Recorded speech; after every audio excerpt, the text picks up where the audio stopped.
Hi Zuru, how are you doing?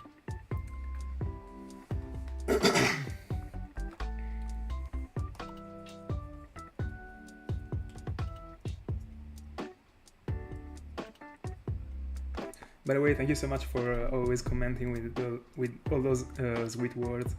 Thank you so much.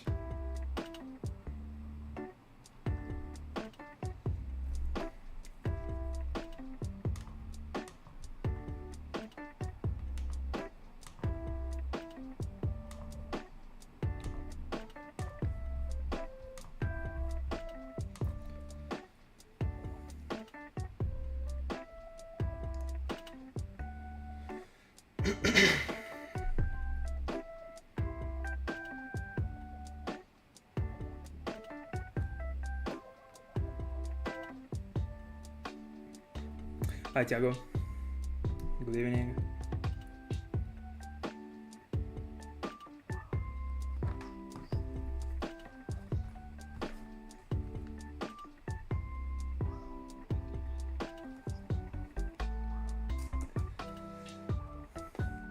Hi Tom.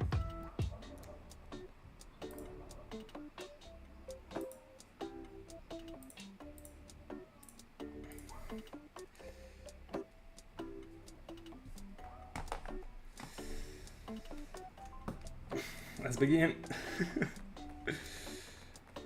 By the way, if I'm not finding anything tonight, it will be after double odds. I can tell you. I'm literally able to tell you.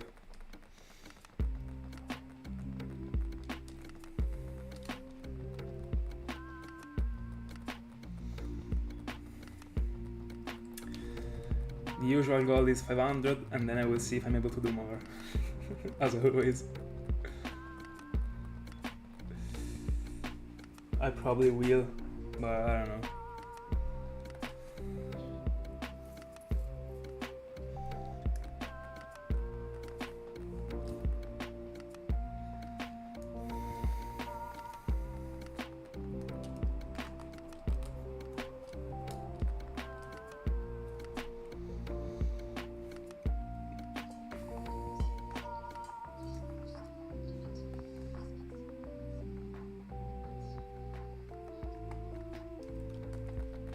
Bellering. How are you doing?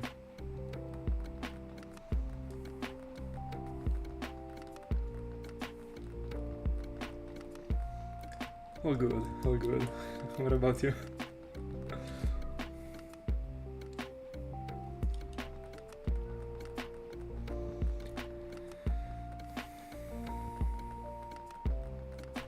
Yeah, I already resetted 2 of them.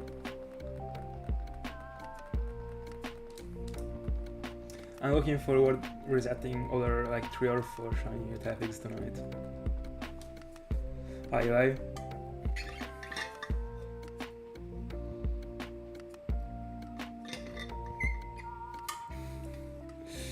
The starting mountain is huge. I told you. And guys, if you're looking for building I don't know, a Golduck with dump, you just have to go in that place and spam surf. You're gonna get 3 XPs, and you can actually also count the encounters as sort of rounds, because, I mean, they are going extremely fast. I brought my level 70 Golducks, I brought my Golducks from level 70 to level 100. I got 3 of them at the time. In I don't know, I think like within a week.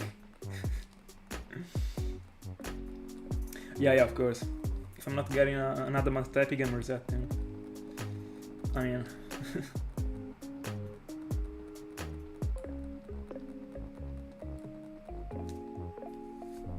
Let's go. The satisfaction.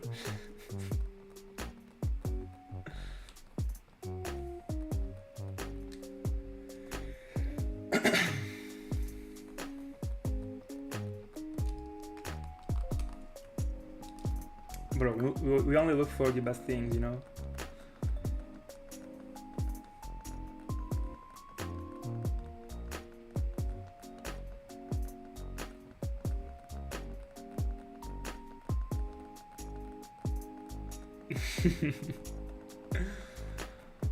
By the way, I don't know if you're looking for hunting in that place, but I would suggest you not to waste the double encounters, because if you complete the Stark Mountain quest, you won't be able to do the double encounters anymore. Oh, the other one's ponyard. Alright. Let's go.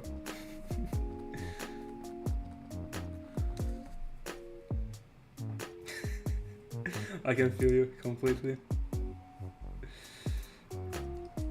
Don't worry, don't worry.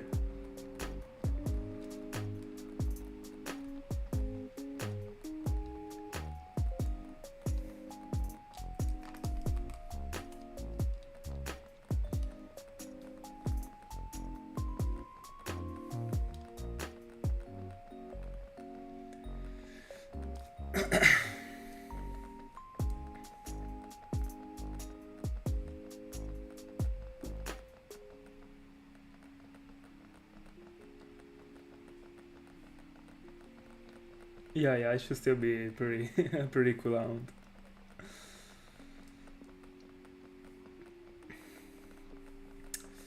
By the way, I don't remember the percentages of the place that is right before the Stark Mountain. I mean, not the place, but I mean, there are two parts when it comes to the Stark Mountain.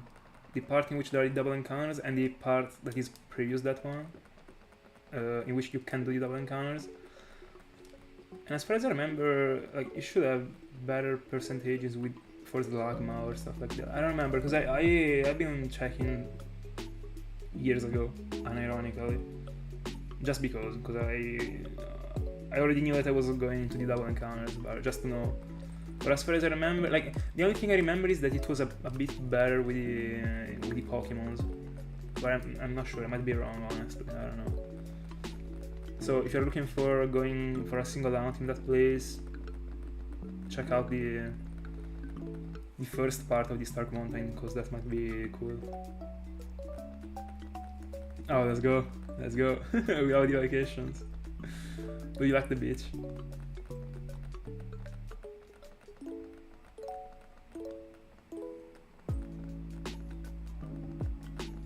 I mean, still something.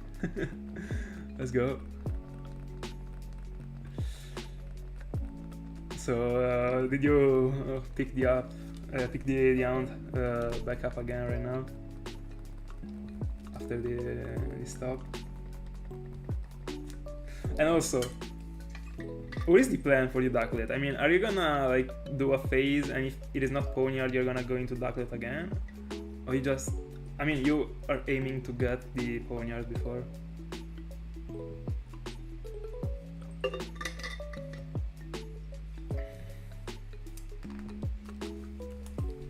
And are you looking for grinding for the happiness, or are you just gonna leave it behind?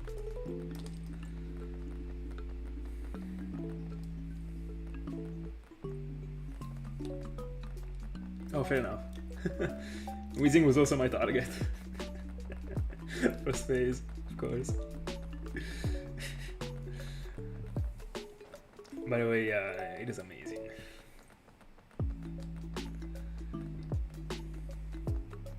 Oh, let's go. Let's go. Did you like the experience overall?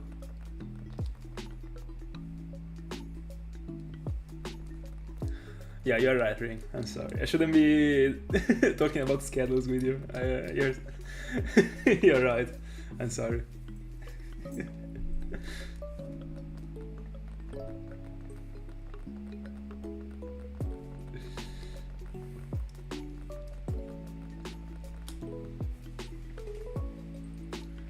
Oh, and which are the remaining members? I like it. I like it.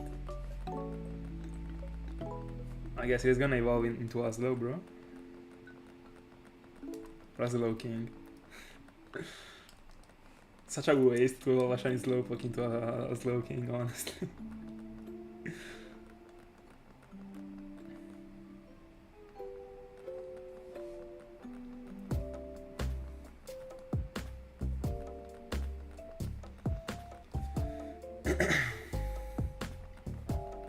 Let's hope for it.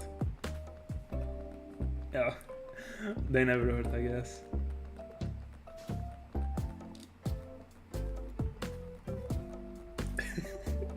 Oh, wrote in that way, I love it. At first I didn't got it actually. I read it, and then it took me like a couple seconds to understand. By the way, let's go Dragonite.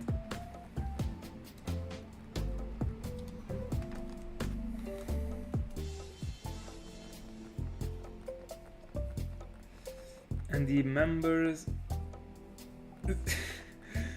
and the members that you already collected are Typhlosion,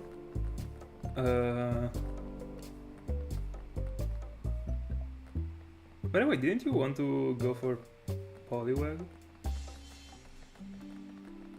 Wasn't it going to be one of the members?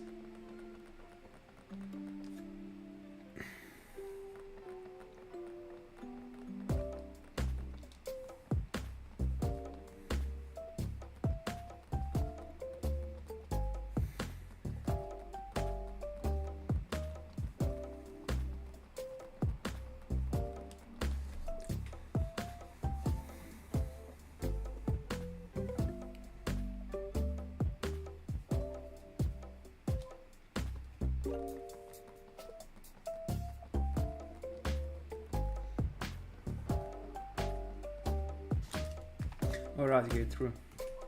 So you also put Seeking, alright. I actually never used a Seeking in my entire life, so you will have to tell me during the playthrough or the story. I don't know if you will. I mean, are you planning on playing the story, like all the other badges with that team? If you are, I wanna know the experience after having played with Seeking, because I really never experienced it. Bella Salater. How are you doing? What is up with Articuno, by the way? 23Ks?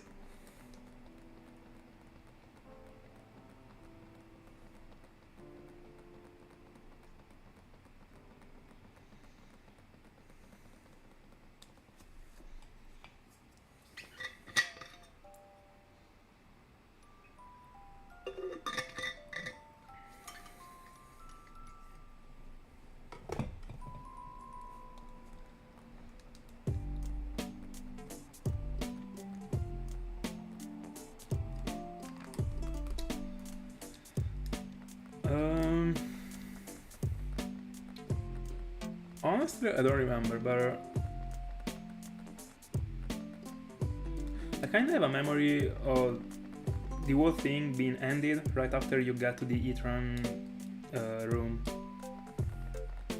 But I'm not sure, honestly.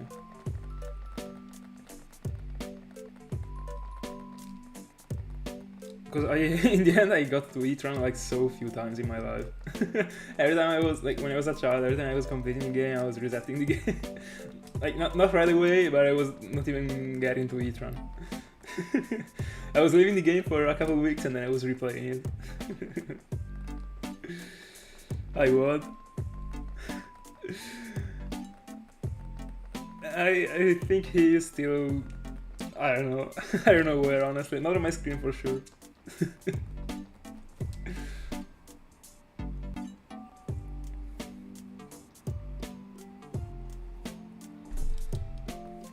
By the way, how's it going with the squirrel? Did you resume the hunt? Did you end up finding it?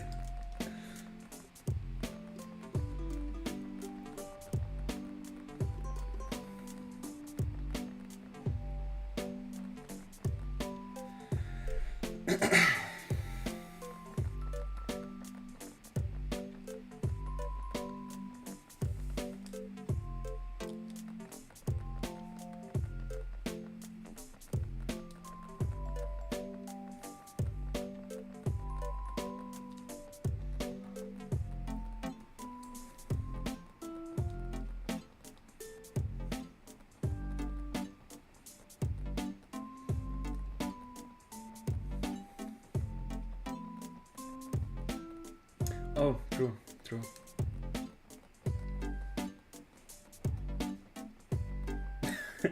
Of course. I mean, what was I expecting in the end?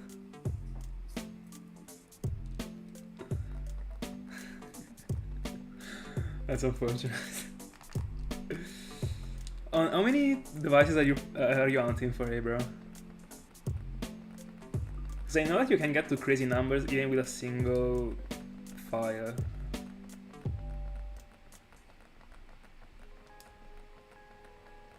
Alright. Alright.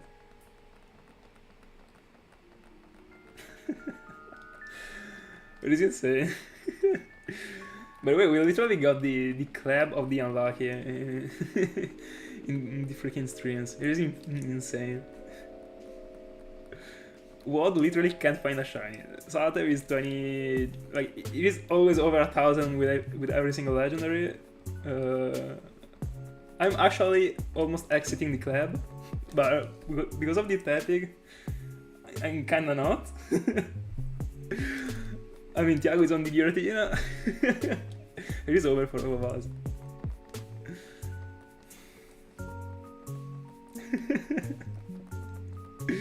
I am going insane.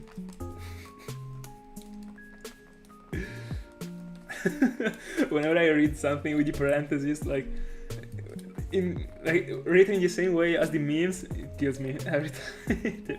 Every time. Yeah, it is. It actually is.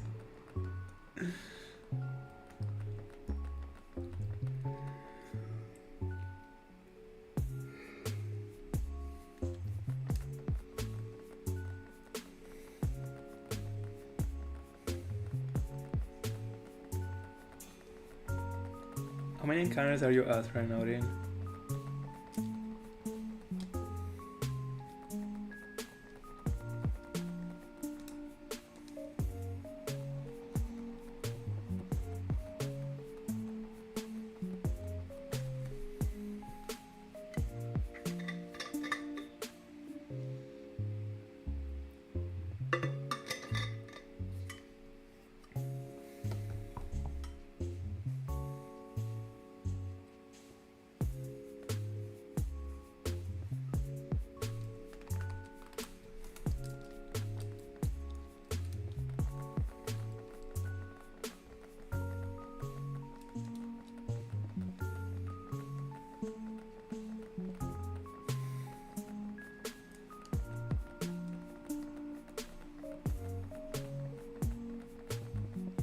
Have you ever tried to play, to do a playthrough with the controller mode? Are you actually able to do that? I mean, not you, but in general. Is it a doable thing? Oh, have a good dinner, Thiago.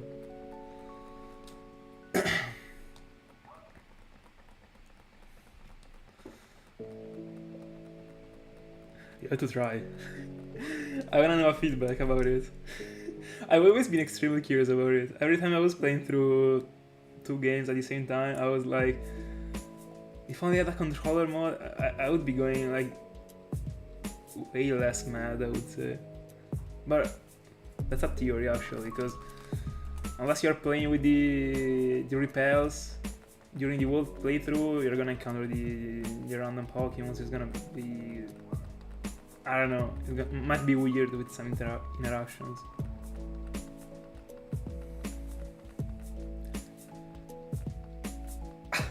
If I get to... So, I mean, by saying kill one of my shinies, do you mean if I had to pick a shiny that I... Like, if I had to fail one of the shinies that I found, is this what you mean?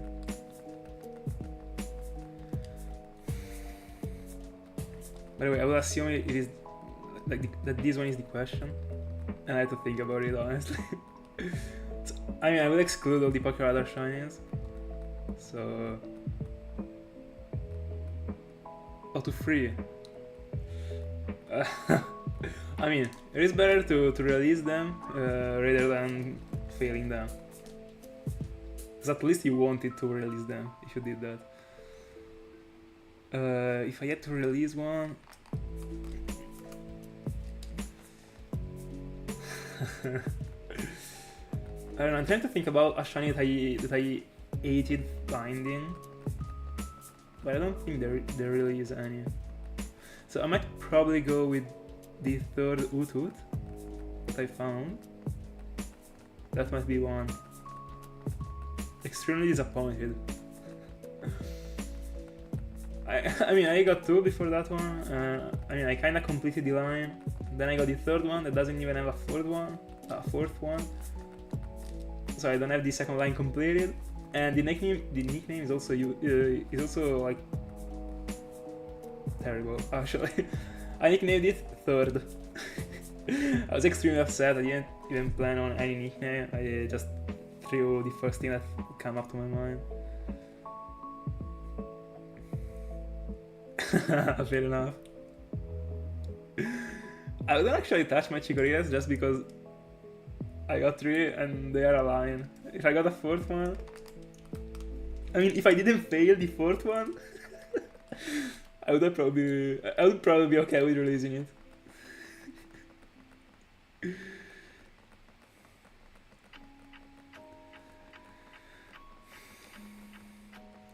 Same question, but if you find a shiny that you have multiples, you have to release all of them.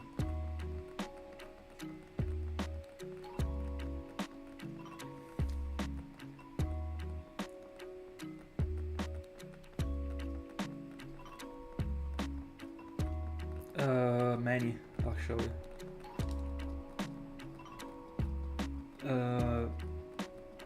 I mean, are you referring to every single time I found a duplicate, I have to release the whole line? I mean, not the whole line, but the whole, all the same ones? If that's the question, because I'm not sure. There would be many, actually. But before I wait for you to tell me that was actually the question.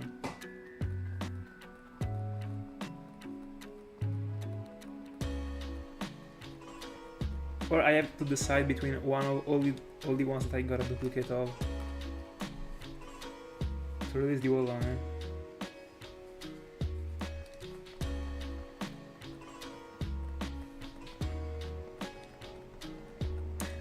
I will answer to both of the questions, just because. I got so many duplicates, by the way. Rampo, I got 2. I got 3 Ututs, 2 Golbats. Oh, if I release a Pokemon, you release all the copies. I would say I might still actually go for Utut. That would actually be a minus, because I could go for Rample and I would be wasting 2 shinies and not 3. But I don't know. I really think that Rample and Utut are the 2 shinies that I care the least of. Probably Utut. Really a shiny that never really touched me in any way.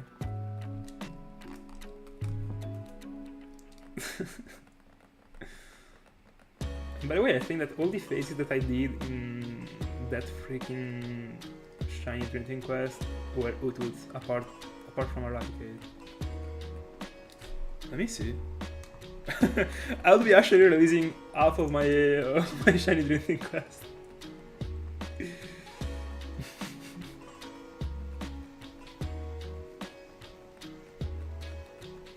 Oh, that was brutal doing a real shiny. By the way, let me see. I'm pretty curious, honestly. So I got, yeah, Utut, then I got Fortress. Yeah, Utut, Eradicate. Yeah. Alright, fair enough.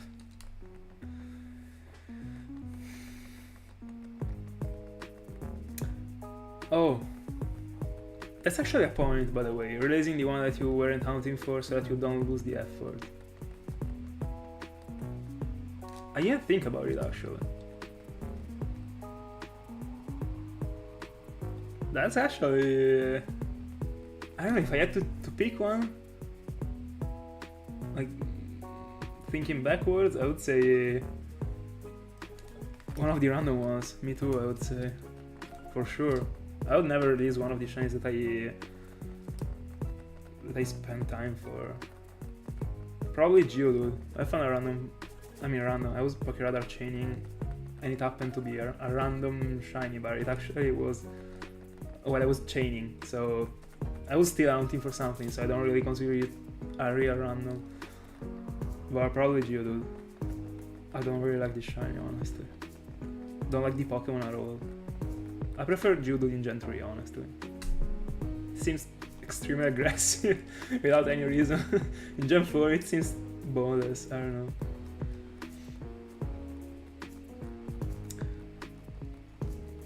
By the way, Eli, which one would you release between all the ones that you got?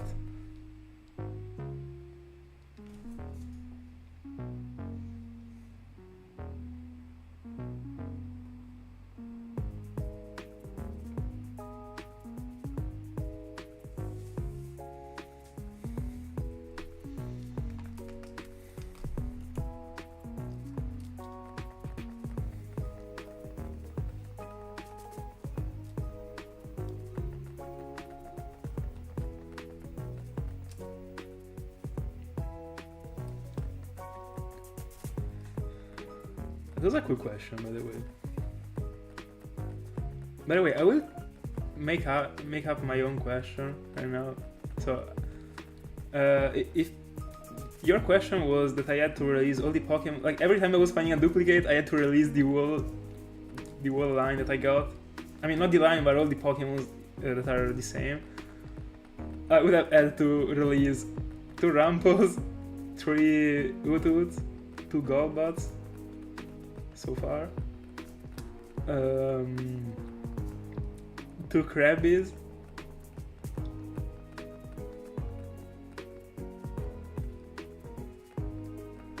what else?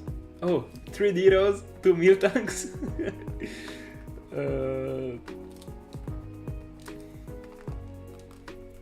don't remember. Let me see.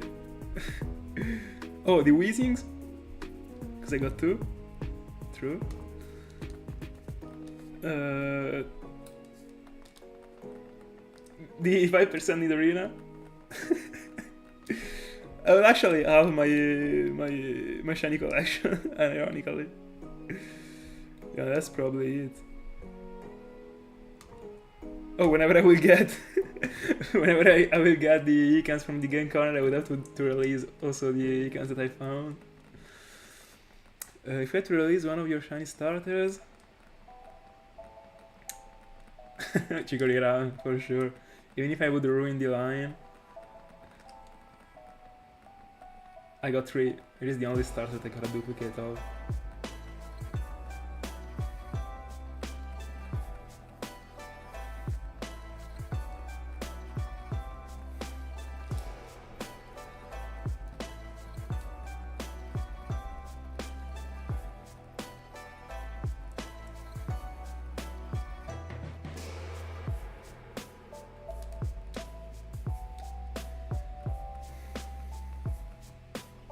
By the way, let me fix the welcome. Hold on.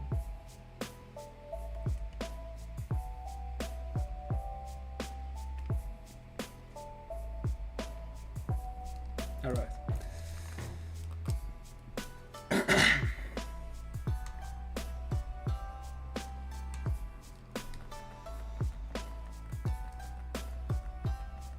I was thinking about answering to this question, but referring to the legendaries. That will be hard, honestly. I don't know. If I had to release a legendary,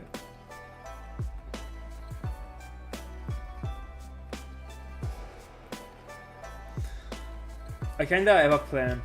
I might actually release the Regigigas, just because with that thing I would have the second try to get it as fast as the other Regis.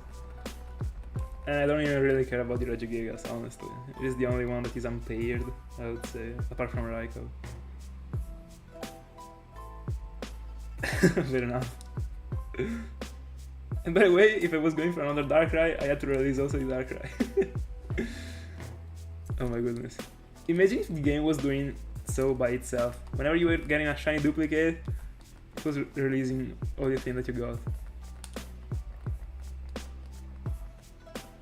At least after it you could find that same Pokemon without releasing anything, because it would be the only one in the box. Well, that would be pretty bad, honestly.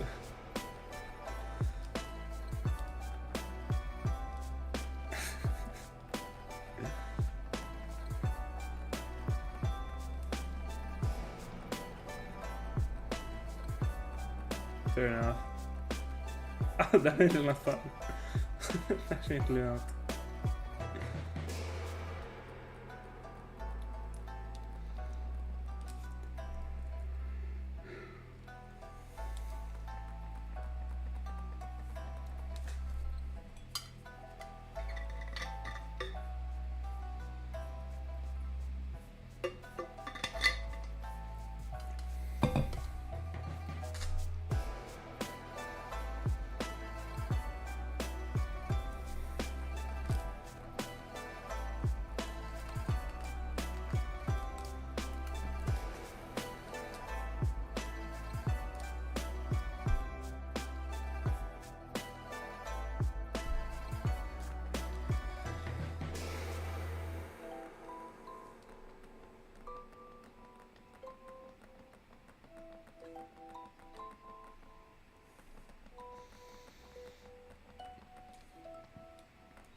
So I guess you're referring to the regular line.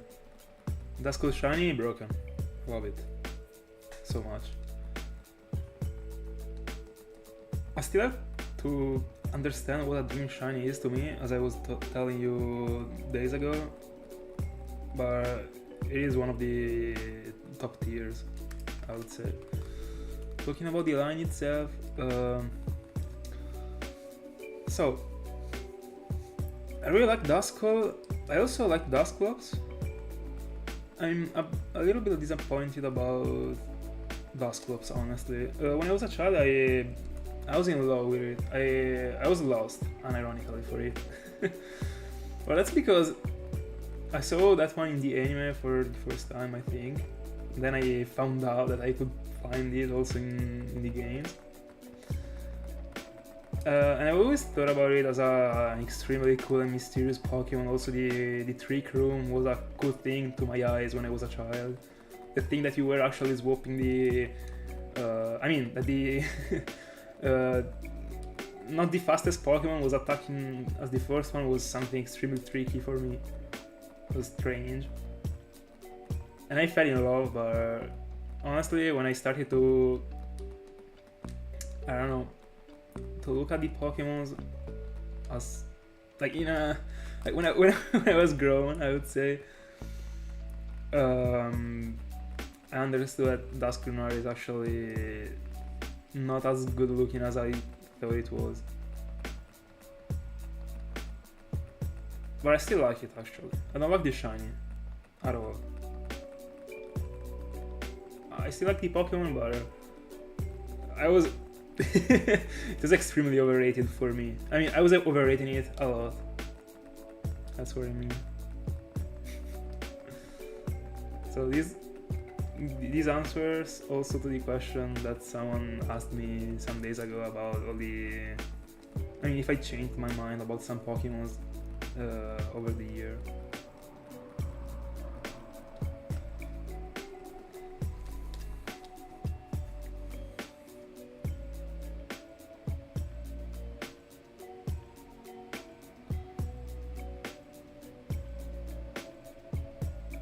There are so many.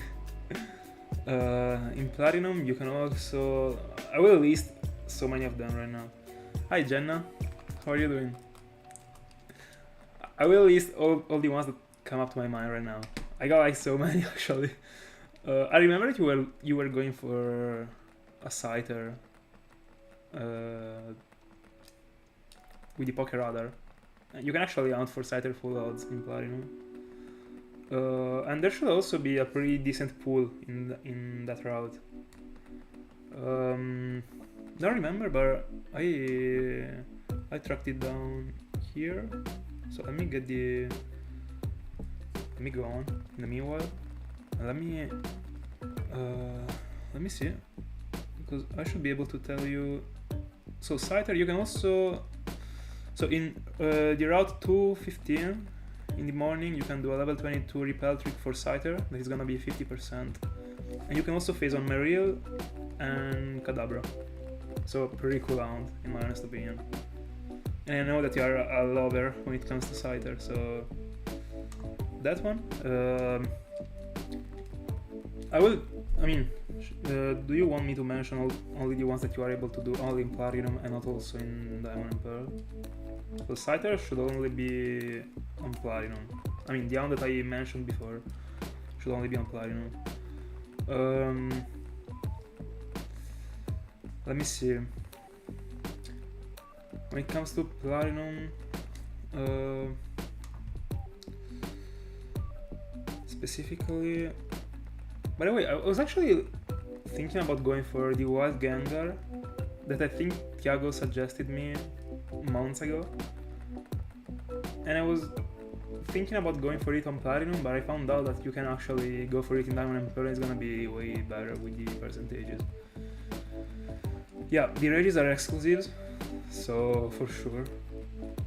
It is my favorite side trio, so that one is an extremely cool round. Then let me see. I'm checking my spreadsheet to see if there is something in particular, but I wasn't tracking the games, so that's unfortunate. Hold on. Alright.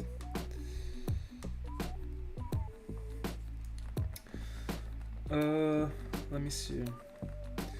On Platinum, there's also a place in which you can go for an Houndour. Pretty cool. I love that Pokemon, honestly. I think that blue is broken on it. I think that the blue as a color is it is a color that suits only few Pokemons very good, and that one is one of them. You can go for it. So that one is very cool. But it actually knows Roar, so make sure to bring soundproof. Because if not, it's not gonna be a pleasure to meet him.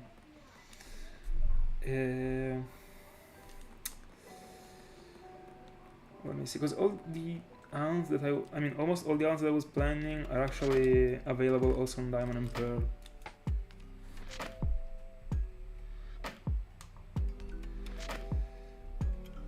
If you will ever go for Darkrai and you want to catch it in a premiere, I guess that I will go for Darkrai before you, if you still don't have Platinum. If you will go for Darkrai, I would suggest you to see all the preparation that I will be doing for that Darkrai, if you want to catch it in a premiere, because to me it is the only way to be able to have a chance, and you have to hunt for it in Platinum, in my honest opinion, because it got way more PPs. One of the legendaries that got more.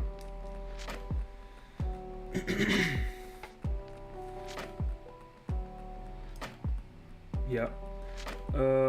I didn't mention them just because I'm not sure. I think they are pretty much the same in also in Diamond and Pearl, but I'm not sure. By the way, on Platinum you can also hunt for Geiger. Don't remember the percentages, but you can. And I think that you wanted to go for Gligar because you wanted a Gliscor in Pearl, as far as I remember, so I'll also suggest it to you. Oh, of course, if you wanna hunt for the starters, hunt for them in Platinum. Trust me. The cutscene overall should be pretty much the same when it comes to how long it is, but I still prefer Platinum, apart from the Star League. Well, of course I prefer Platinum because of that, but also because in Diamond and Pearl you have to save before joining the lake, so you have to press a button more. I mean a different button more, because you gotta go up to join the lake. So, I mean, if you save on Platinum, you are in front of the luggage, and you can just pick the Pokemon. I mean, I wish you can just pick the Pokemon. You can pick the Pokemon, and then you gotta wait like 2 minutes. But I mean, by the way, there is one that I will go for. I don't know. Actually, it is the same in Diamond and Pearl. No, I do know it, and it shouldn't be. I'm not sure honestly, but there is a place that people actually forget about. That is the Fuego Ironworks, and outside of that place there is a 30% Magmar that you can find. But as far as I remember, you wanted to go for Magmar in the Barnet Tower, so I mean, in the end, like I just mentioned it. If you wanna go for it, now you know about it. You can also find in that place Gastrodon,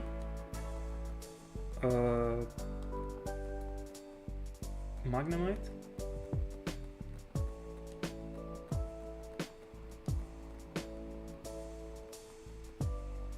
oh, probably not Gastrodon, probably Shallows. I don't know. I don't remember about Buizel, but I think that you can cut it down with the Repel trick, but I'm not sure honestly.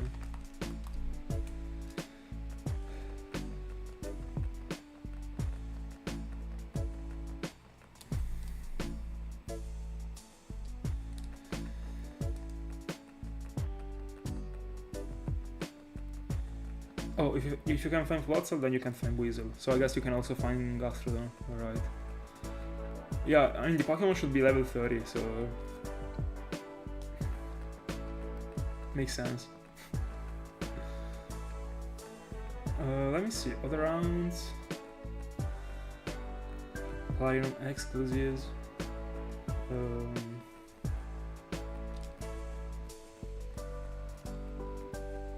I don't know.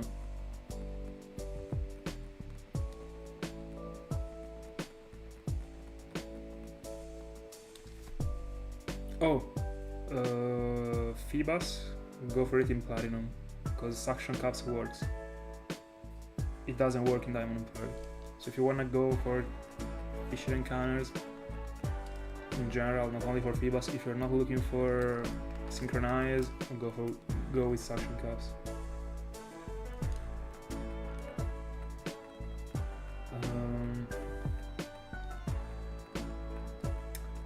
Let me see if something else comes up to my mind.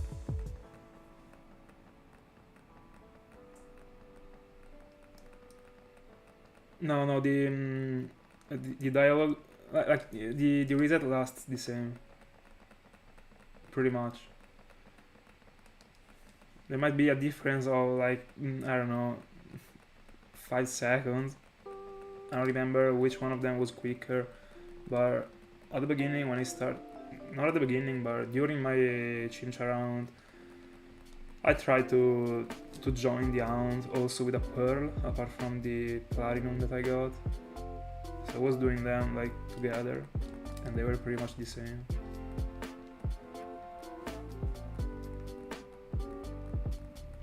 As far as I remember.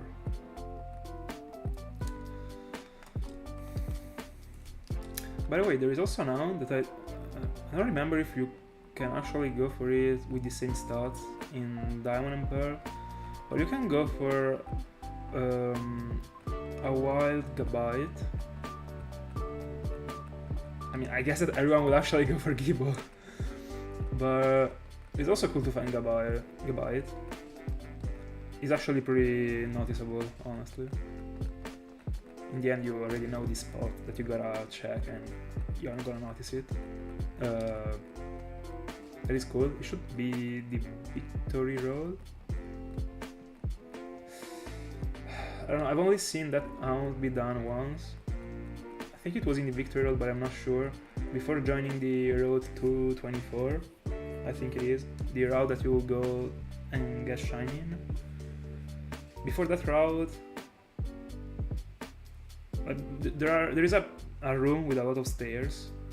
I mean, with a super long stair, and in that place there should be Gigabyte. By the way, give me a second that I gotta free up some space, because of course I'm not able to record anymore.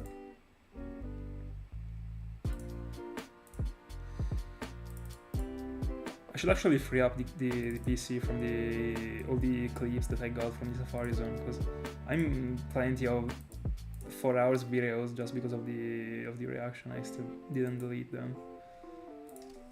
Alright.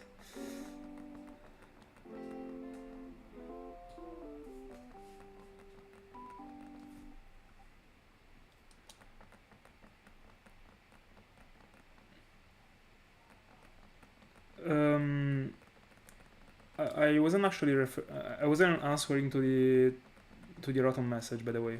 I'm reading it right now. By the way, yeah, also Rotom. I mean, you can also go for Rotom in Diamond and Pearl, as far as I remember. But it is cool to go for it. I mean, not to go for it because it doesn't really change, but to have a Rotom in Platinum, because you can unlock, like with the event, you can unlock the secret room and yeah, unlock all the forms. But unfortunately, if you want to move the Rotom back, it is gonna be normal. The Rotom Wash, for example, is gonna be limited to the Platinum file.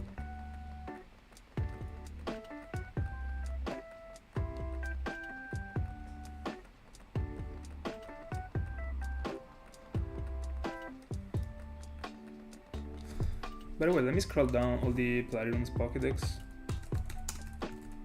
just because, so that something that I might have missed comes up to my mind.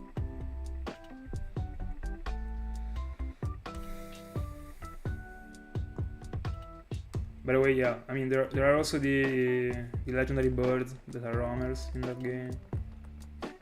I mean, not something I would recommend to go for, especially if you can get them in Gen 4 with the regular resets, but still something additional.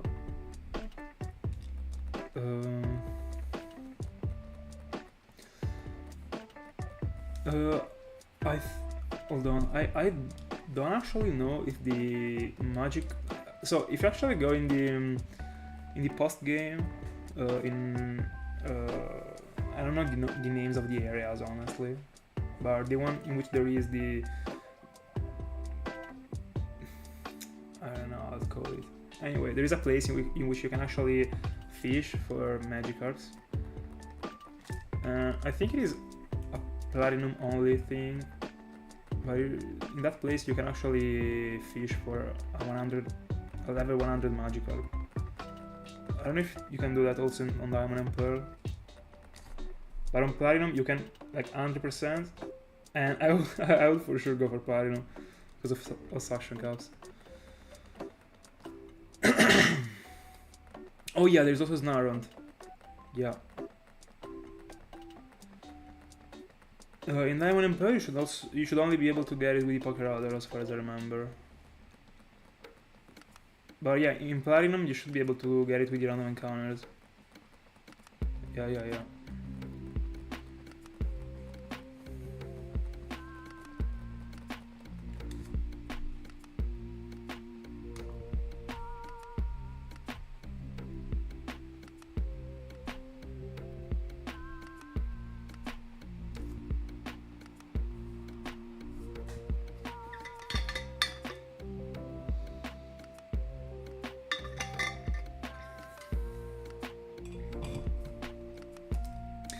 Yeah, unfortunately.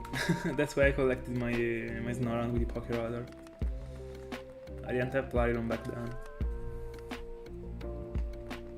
But even if I had Platinum, I didn't think I would have gone for that's ignorant just because whenever I was hunting with the... So that's pretty funny. I mean, it was actually something smart, honestly, but... I mean, who cares? But in the end, when I started... So my first approach with the full odds after having found Lugia was that I was only going to hunt full odd Pokemon that I couldn't hunt and I couldn't get in their shiny form in another way.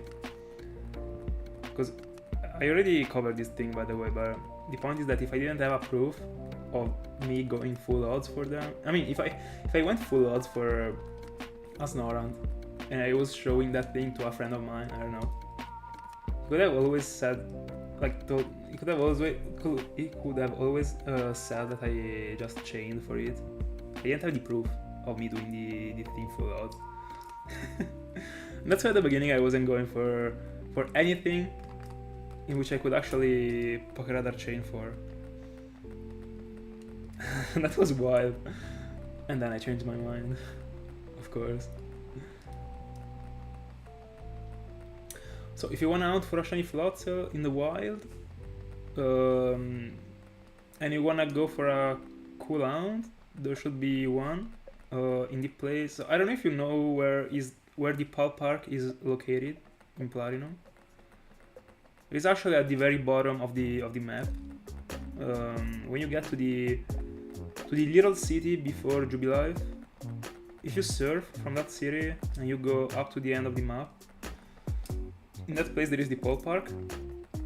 In that place you can hunt for a Floatzel and at the same time for a Sudowoodo. I think it is with a Repel Trick. Yeah, it for sure is with a Repel Trick. I don't remember the other Pokemon you can get in that place if you cut down the Repel Trick. But that is a cool way to hunt for a Floatzel. If not, I mean, before going for it, I would suggest you to, like, before setting up a hunt for such a common Pokemon, I will at least try and go for the double encounters in the Victory Road. The pool is very big, and you can also get Floatzel. I mean, you are most likely gonna... I don't know which one would be your target, but everything is pretty low in the end. I don't think that anything goes over 30. I'm not sure, because there are a lot of Pokemon at that place.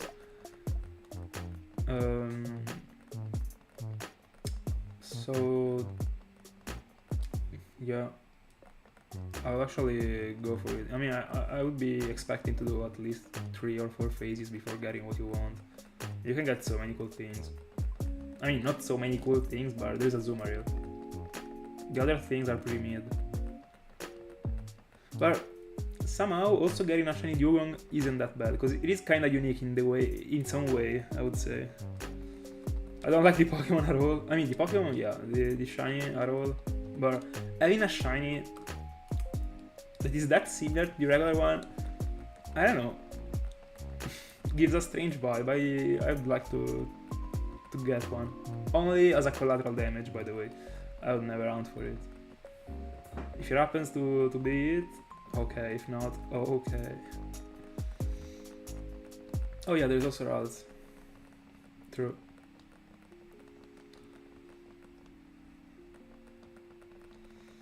Let me go on and scroll down the Pokédex to see if there is something.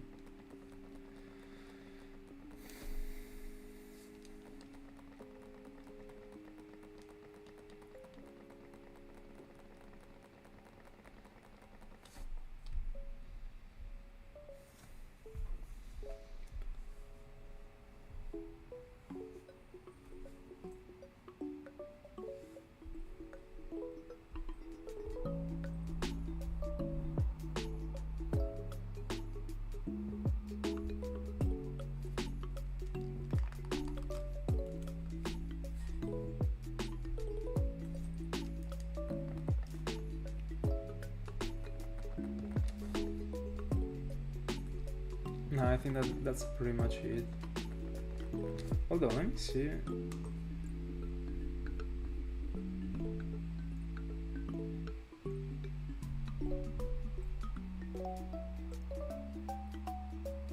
Oh, I unironically forgot about the fact that you could receive a Porygon. But he's another cooldown.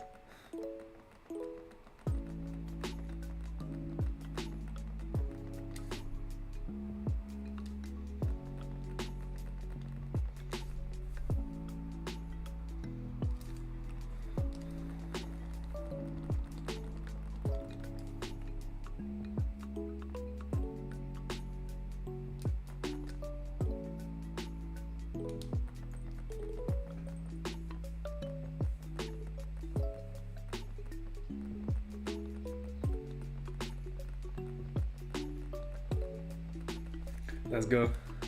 Good luck for it.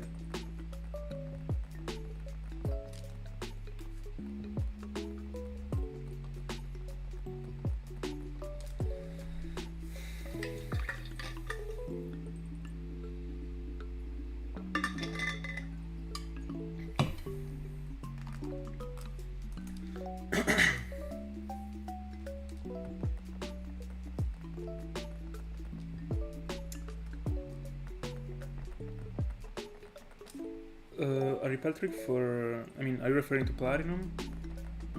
Or to something else?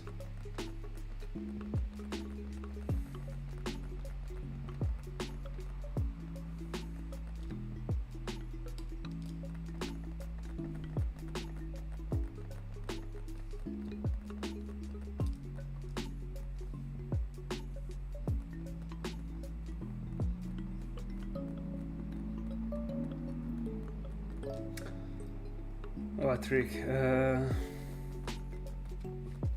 Tough.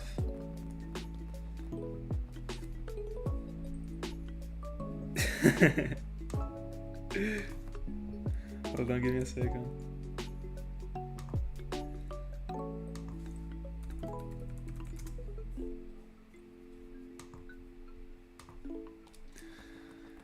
I don't really feel extremely creative right now with the tricks, but I will try. But I don't even know the... I mean, I kind of remember a little bit the place in which you should be able to get Ponyard. But I don't really remember the setting, like the environment.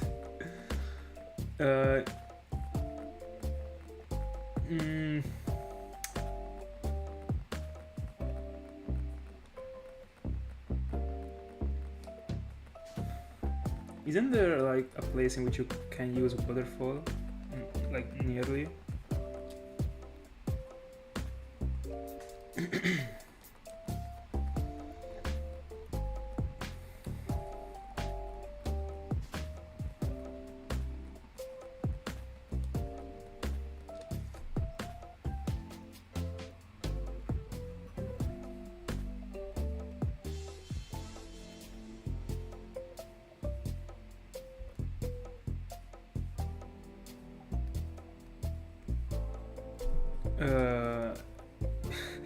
Is there a place in which you can use waterfall? The like the move nearby.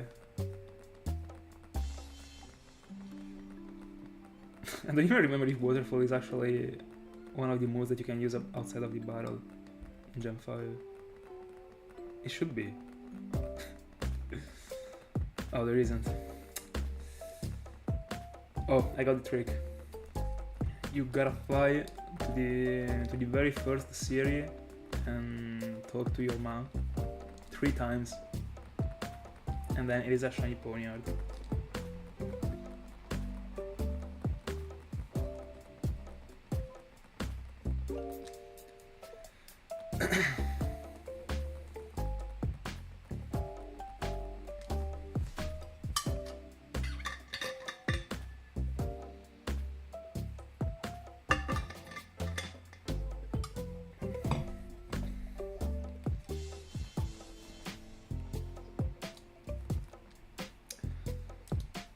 All of the games.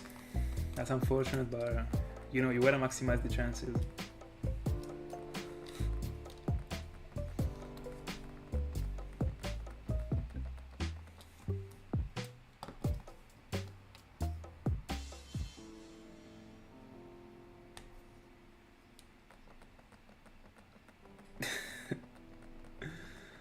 It is already over for Articuno.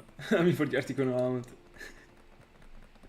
Is it gonna end up as the Hilarious one?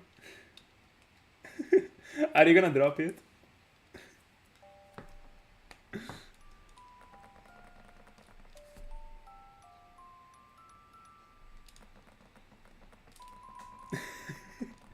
Yeah, it is such a waste to be doing tricks. I mean, I didn't actually want to go through the second battle the last time. So I completely understand and I completely respect you for still sticking to the trick.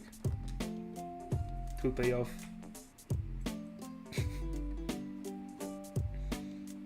Alright. No chances to get there.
I mean, if you got bored, fair enough.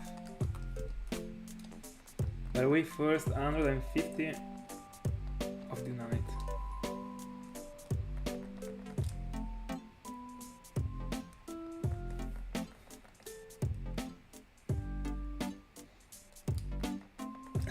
Let's go.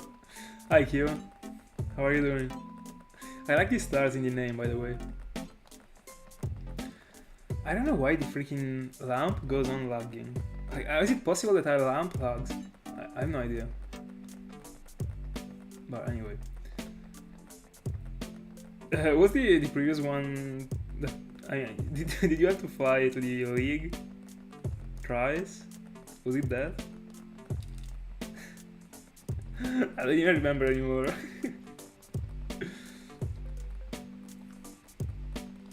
Let's go. What are you hunting for? Oh, I didn't go on with the game. Oh, the surf one, alright.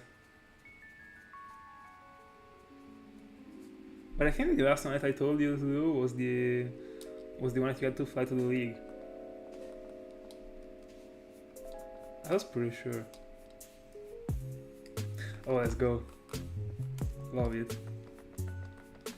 Are you going full odds, or there is a way to... I mean, there actually should be a way where... I mean, are you modifying the odds?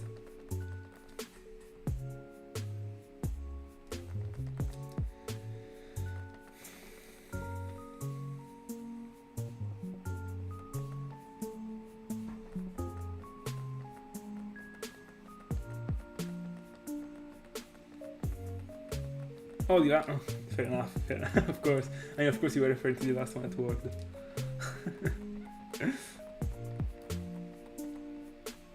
What do you mean is on point? What changed from the previous time? Alright, alright. Yeah, I remember about the Dex map. Still don't completely know how it works, but Pokemon kinda explained me a couple of things about it, where he told me that every encounter you were doing, you were increasing the odds. I don't know how many, but I mean, how much.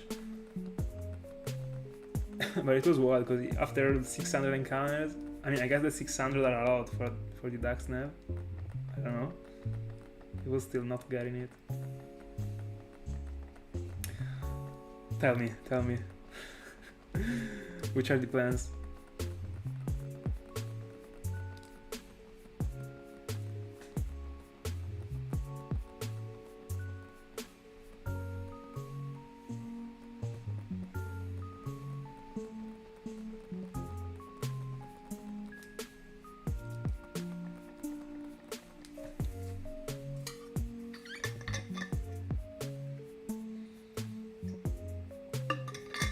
And what is the percentage that you reach?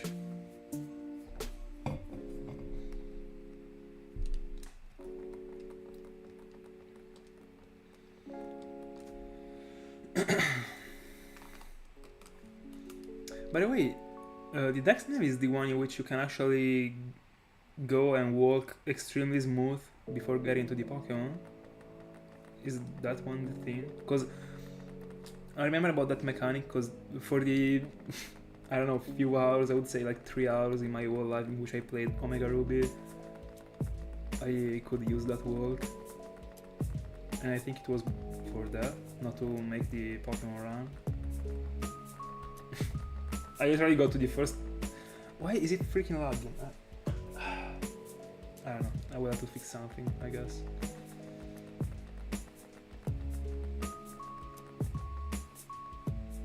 Oh, I mean, it is still pretty fair not to be finding anything after reaching 500 or 600.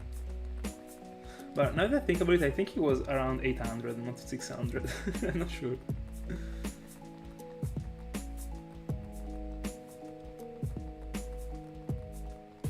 Oh, let's go. Good luck on them. By the way, I don't get why all of you go for the Unova starters in Pokemon Black 2 and White 2. Like, I tried before starting the Hound, and I don't know, it is not worth it. It is not worth it to me if you got also the original versions.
Fair enough.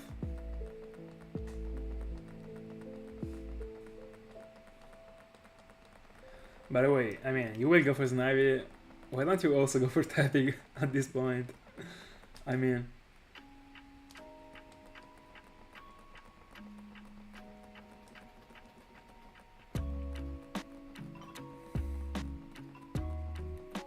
Oh, you got the feeling. Let's go. Confidence is the key. Let's go.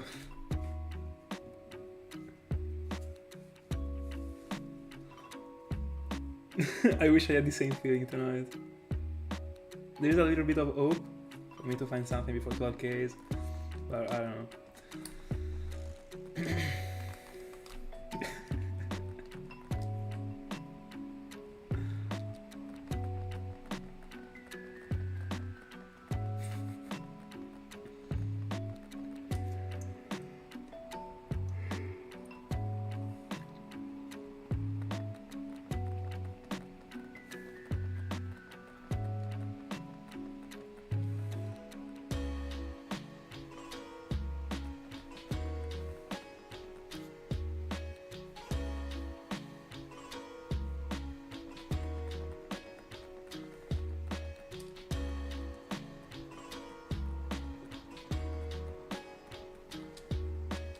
Yeah, yeah, in the chill, in the chill.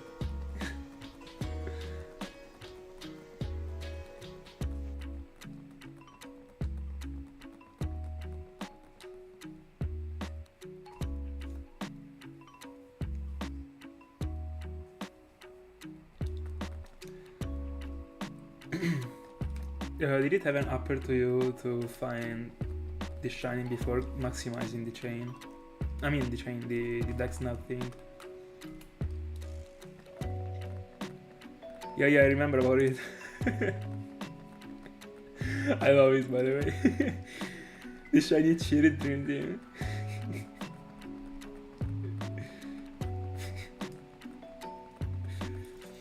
By the way, in these past days, I've been playing with. I mean, right now I evolved Snivy into Servine, and honestly, I thought it was. I mean, it would have looked better. I still like it, but it seems too much blue. It is fair, because in the end, Serperior ends up being blue, but Snivy, it is a pretty different color from Snivy, but I like the fact that it like slowly moves to a different color. Snivy looks better than Servine, to be honest. By the way, it is extremely painful to be EV training the Pokemons without having my setup, all the items and the Pokeradar. It is taking me a while to EV train, especially the Snivy.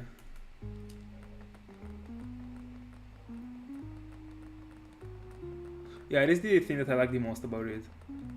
But I think it doesn't really match good with the remaining part of the body. I mean, of the remaining colors.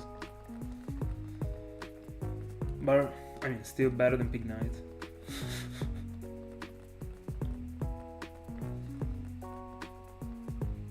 A Pokemon that I will never like. For sure.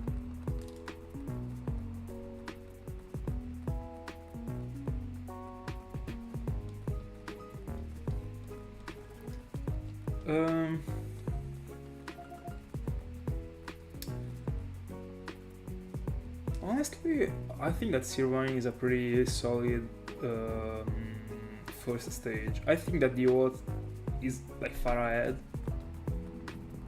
But if I had to think about, like, I don't know, I don't know if I would say that Snivy got worst with the stages. Because I like Serperior. But I don't know. I for sure prefer Serperior and Snivy to Servine. I mean, not for sure, because all of them three actually look pretty good. But Servine is the one that I prefer the least between the whole line, I would say. I really like Snivy. I don't know about Serperior.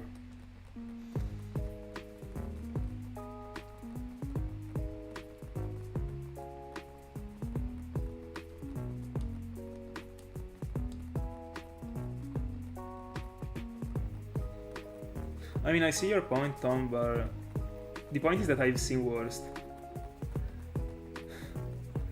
I've never really been a fan, in general, of the starters in Gen 5. But right now that I've been picking them up, I started to pay more attention to them, especially to the base forms, and they are pretty good. Talking about the evolutions, as you already know, my favorite one is Samurott, but they are. Then I like Serperior and then Ember, but they are extremely far from being one of my favorite shinies. They are extremely down on the list. But I would say that giving another look to them, I appreciate them more than before.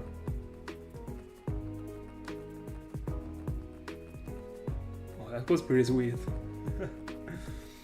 Did you find it in black and white or black 2 and white 2? Or, I don't know, in a newest game? I don't really know.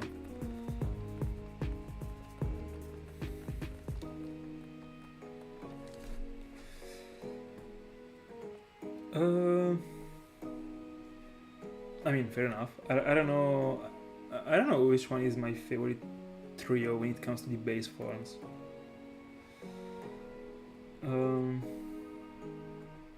No, I think I do. No, I do not. I don't know. Because every time I think about the base forms, I have to think about the evolutions. If I only gotta think about the base forms, so I will just say my thought process out loud. So for me, a trio to be the best one has not to have any weak point. So Chikorita is definitely the weak point of the Joro starters. So I'm leaving the Joro starters, even if I love Cyndaquil and Totodile.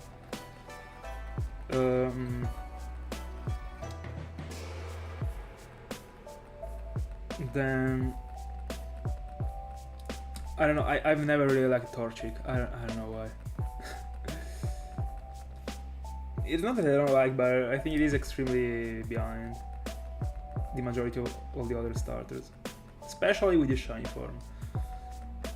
So I would also drop the OM1.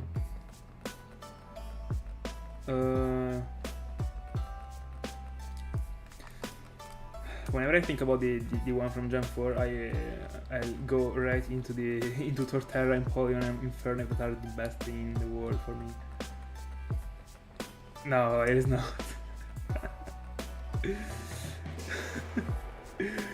The shiny form looks extremely solid, but I don't know, like Chikorita, I don't know, looks very bad to me.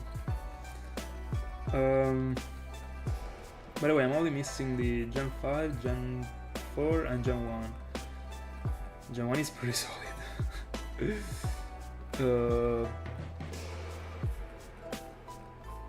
I don't know. I think that right now I gotta do a comparison between all the three types, because right now we got all the three forms that are good to me. So let's compare the Snivy with the Bulbasaur. Snivy with the Bulbasaur with Turtwig. Why am I putting myself in this bad spot? By the way, what I will do is that I will do a top 3 between all the three types, and the 3 that got the best scores will be the one that I think is the most solid one.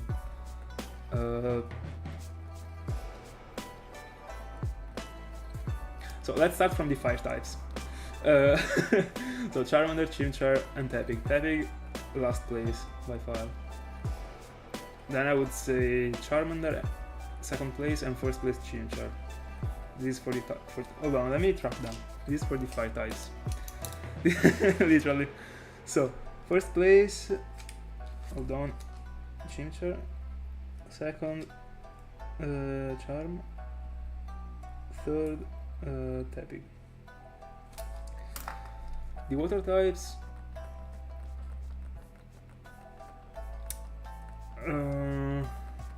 I would say Oshawott first place, second place Piplup, third place Squirtle to me. So Squirtle third, second Piplup, first Oshawott. By far for me.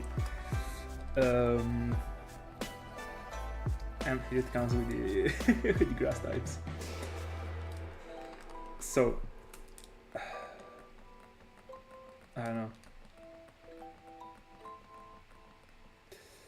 I think I'm putting Bulbasaur first place.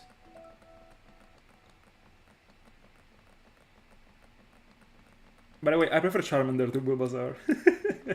But I think that Bulbasaur is by far the best grass type. No, hold on. Between these 3, there's also Trico, but I'm excluding it just because of Torchic. The top 3 would be extremely different if there was also the Owen trio and the Joro trio. That's for sure. That's for sure. I still prefer Chimchar to Cyndaquil. I think that Chimchar is one of the best fire starters. Too cool. But yeah, as I said, I'm excluding the Joro starters because of the previous thought. By the way, I think I would put Snivy in the last place. The second place, Tartwig. And the first place, Bulbasaur. I'm doubting about the Snivy and Tartwig spot.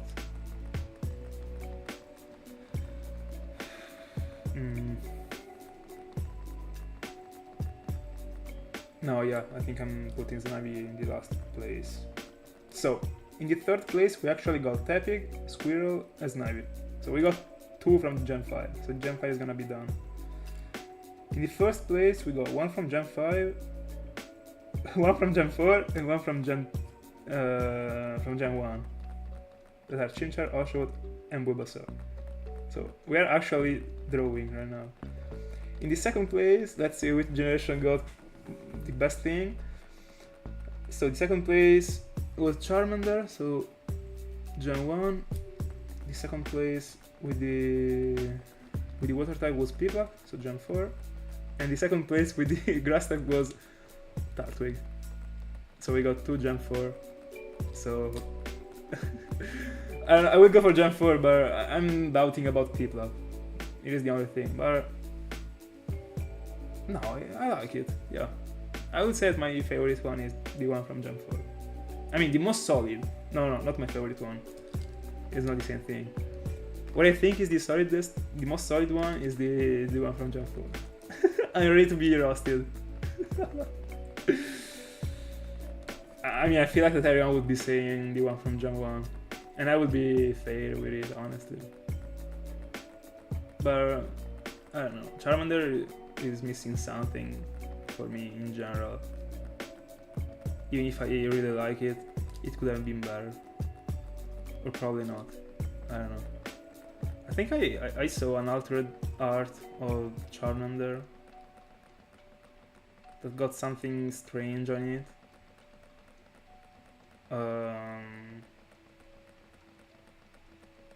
Yeah, of course. By the way, the feature that I'm referring to right now is related to the dragons, but I have no idea about the translation, so we'll get it. Oh, the scales. True. So, to me, if Charmander got the scales, but I understand it would be probably too much detailed to be a base form, I don't know. But who cares? But it was from Gen 1, I don't know. But to me, with the scales, bro, I'm the first one that says so, unironically. To me, Charizard is a fire dragon. When I saw the Mega Evolution in the X form, that literally is what Charizard was supposed to be. That is one of the best things I've ever seen in my life. The Charizard X. The Mega Charizard X.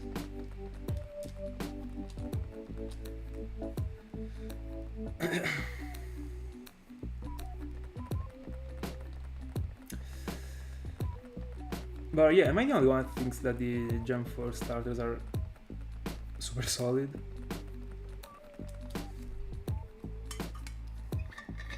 Oh, I didn't read the worst grass start is Chaspin. I agree.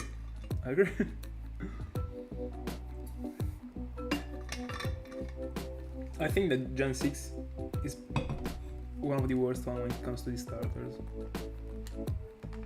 Because, I mean, I think that the whole grass type line should be deleted. And I also don't like Delphox.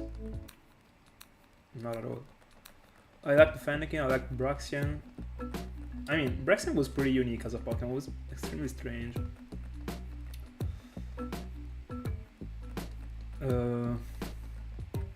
But yeah, Delphox, not at all. And then there is the Greninja line that isn't anything special, honestly, to me. I really like Greninja and that's it. Froggy is also cool. Frogadier, it is the average middle stage, I don't know, nothing special. Doesn't have anything particular.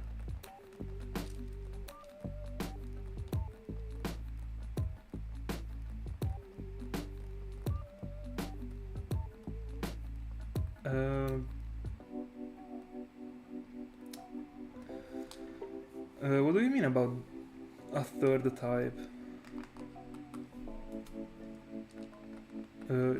Is this the same thing as the terrorization, or the I don't know the name, the thing that you were talking about with the types, that every Pokemon could change the type. Oh, alright, but why is that thanks to? Oh, thanks to. I misread.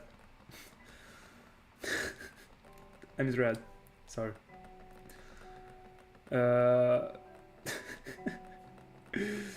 I read Torterra instead of Terra in the first message.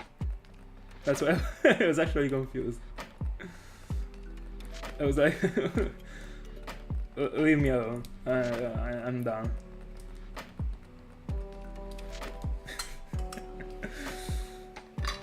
By the way, yeah, with that mechanic, finally Charizard got what he had to have. No, it was me. It was me, but I'm not used to read Terra and that thing, so I wrote something that was close to Torterra and I thought it was that.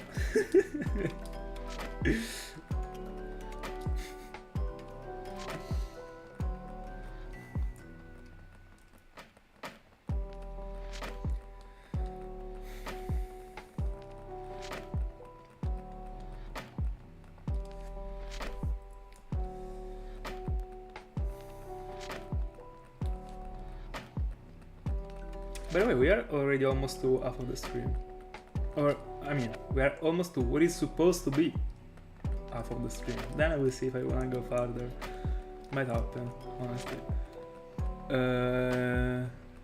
Gen 7 is the one with Incineroar, Rowlet, and Primarina.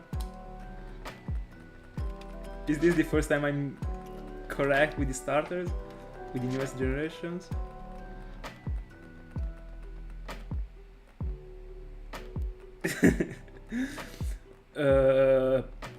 By the way, apart from Primarina, if that one is the water type,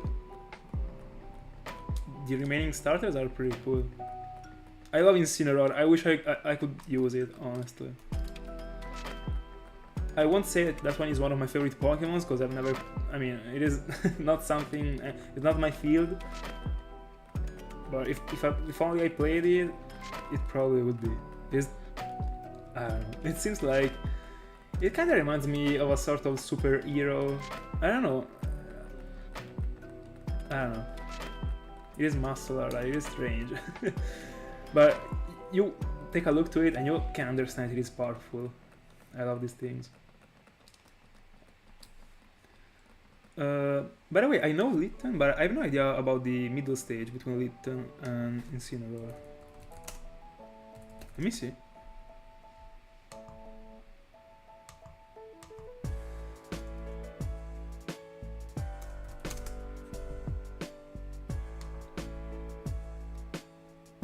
Oh. I don't really like the middle stage, but fair enough. I mean, I don't really even care about Litten at all. I just like the final form. Litten is pretty average, I would say.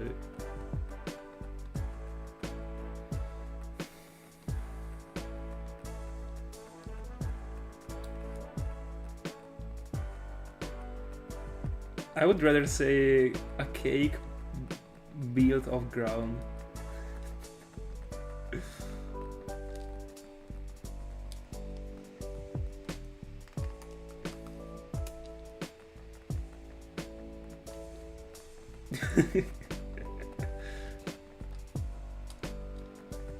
I mean, yeah, whenever you get salty at the birthday, what do you do if not throw the cake to the ground? I mean, pretty average situation.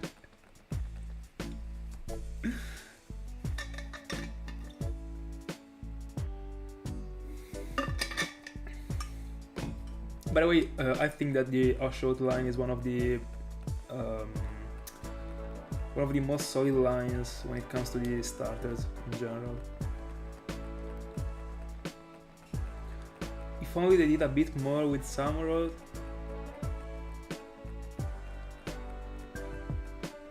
but it is already broken to me. But I really like the newest Samurott form.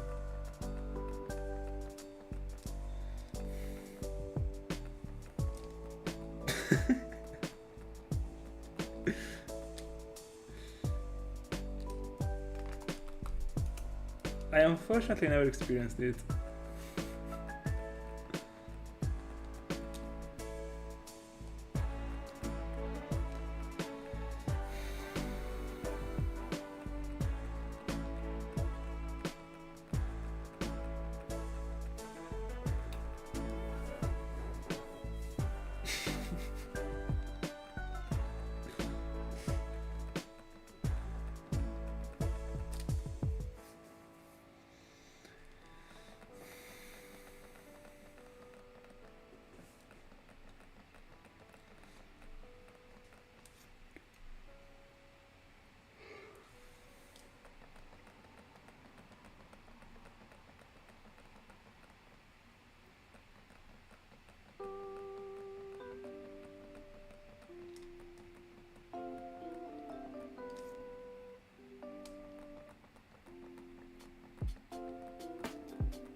But I mean, Tom, let me just tell you that it actually wasn't supposed to work in that way. I mean, I mean, for example, Quilava, it is just a coincidence. It is a combination of two Italian words.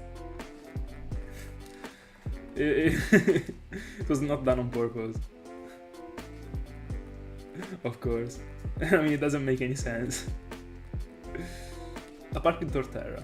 Torterra might actually work. And yeah, it got a circular shape. It might be seeming a cake, I don't know. Somehow, so it makes sense.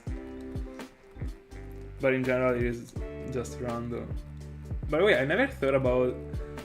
Like, right now, suddenly, you are opening me to a new world, unironically. I never thought about the Pokemon's names as Italian combination of words. For example, I never thought about the Torterra name as a combination of torta and terra at all.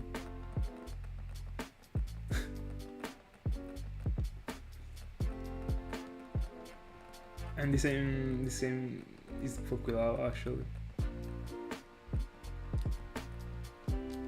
Is there any other Pokemon that got this coincidence?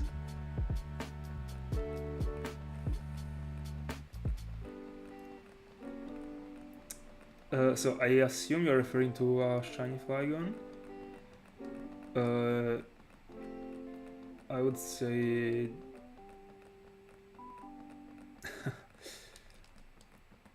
Hold on. I wanna...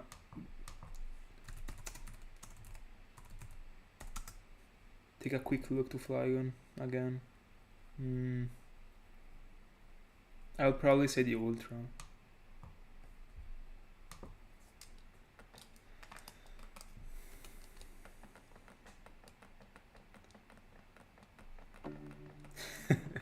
Bad looks.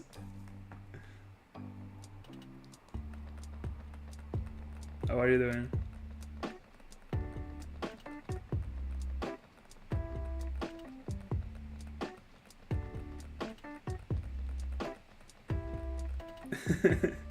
Fair, I mean...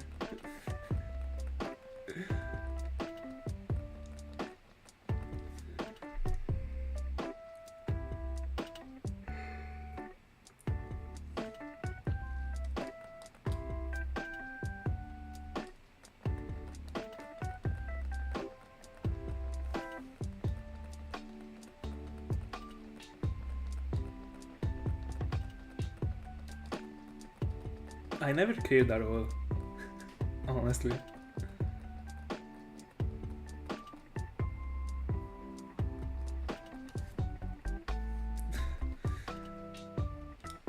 It really never came up to my mind.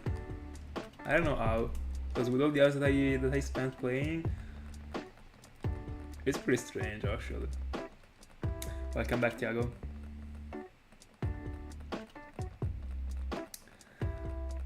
By the way, you are now close to my predict.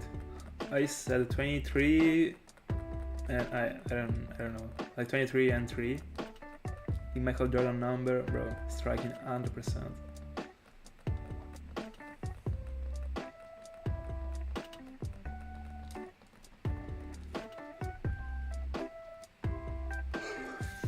I can't stop yawning, I'm sorry.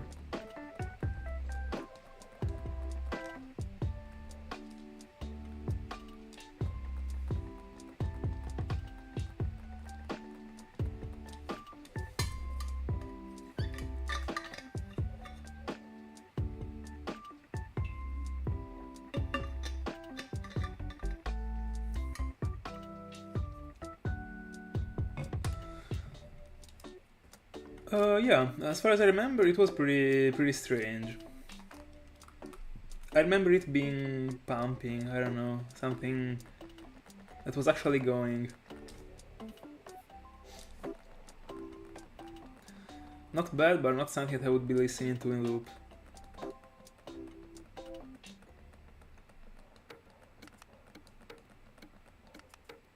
Oh yeah, I mean, I guess that about about Ecans and Arbok, everyone knows.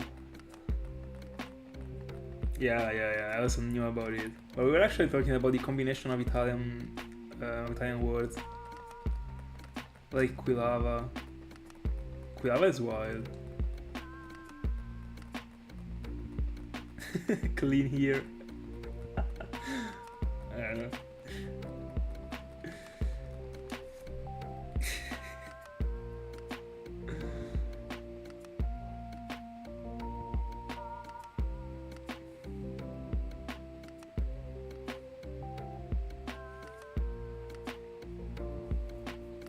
Let's go. Now you're gonna be best friends.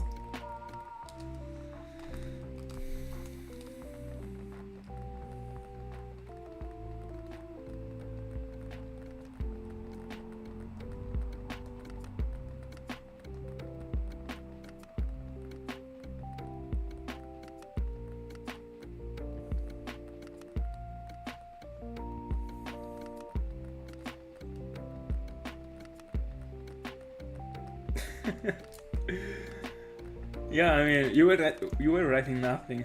You were actually art grinding.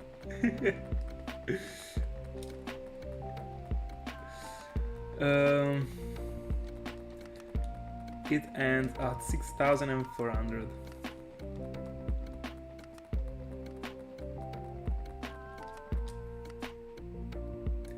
By the way, I can't even understand how accurate it was with the freaking trick for the apart. It was huge. I couldn't believe it, unironically. I mean, it had to work once. We were throwing tricks, like...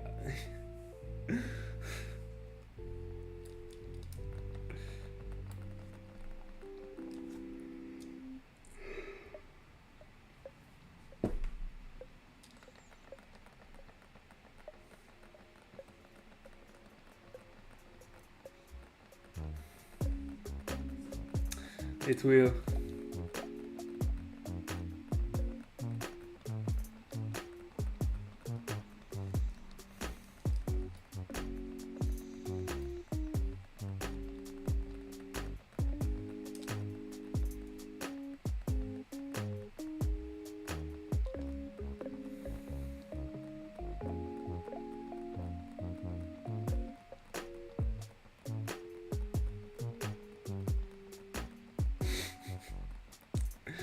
I guess that every single Pokemon after having learned those moves would be broken if they are stabs.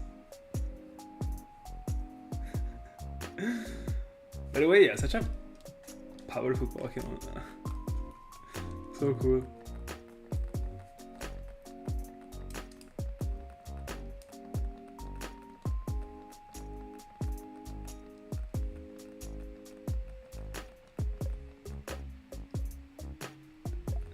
Are you doing 200 in 10 minutes?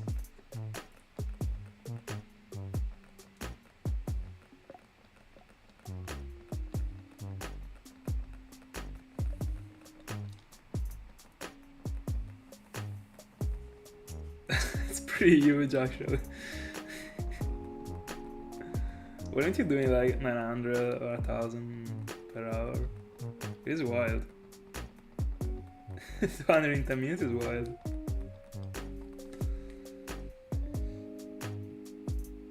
I mean, in the end, it is called the shiny machine for a reason.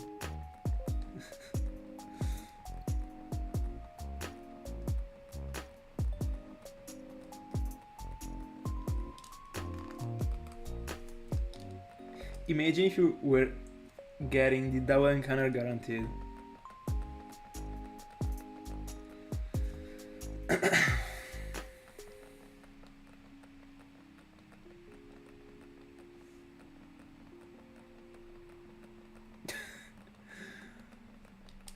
I don't know, Sather. I could never think about those Pokemon names in that way. If I was reading, even after you told me to do that, if I was reading Primeape, I would have never thought about it. I don't know. I might not be creative. I don't know.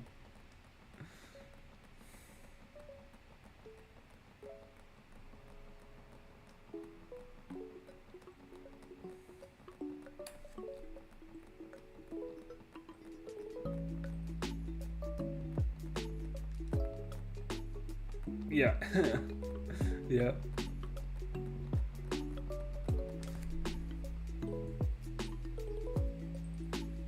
It could have definitely be broken as a Pokemon.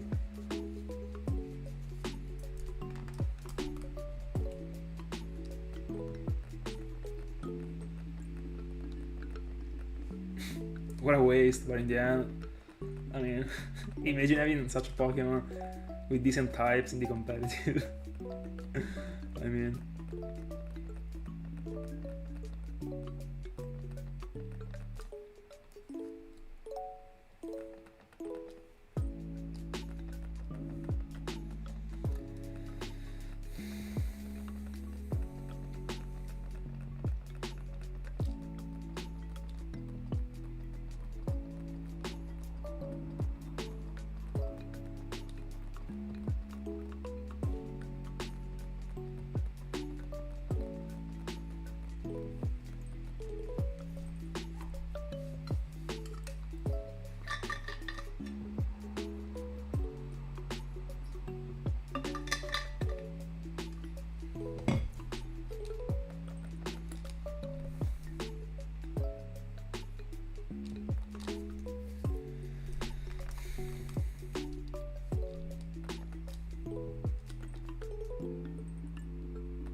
water.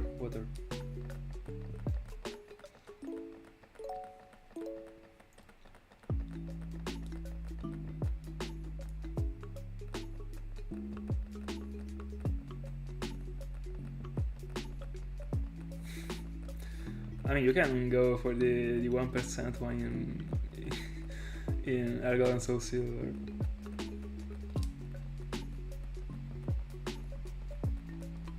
As far as I remember, there should be a route. I mean, the route after the third gym should have a 1% Gamma.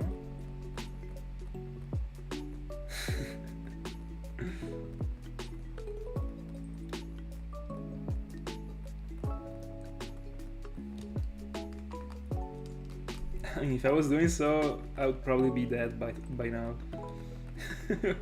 With all the water, with all what is supposed to be water, I'm drinking every time.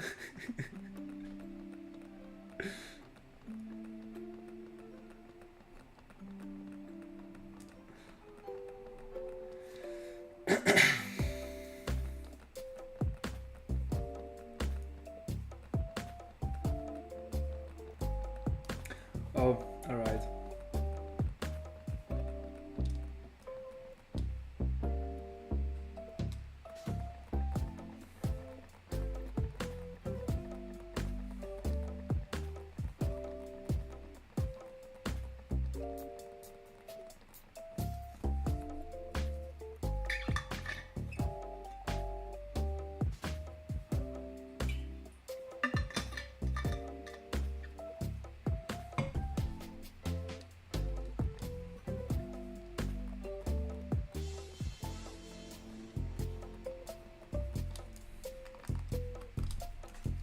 And that's actually not true. That's actually not true. And I go wild whenever it happens. But a person that I knew was never drinking water. Unironically, I was always drinking Coke or stuff like that. And it was not. He was not obese, by the way. He was extremely thin. But I don't know how someone could actually manage to live without water. I don't know. Especially during the summer, like, I don't know.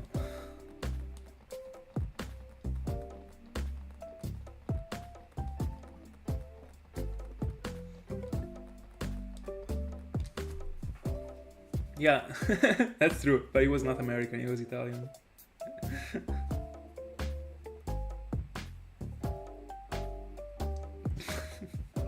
Probably.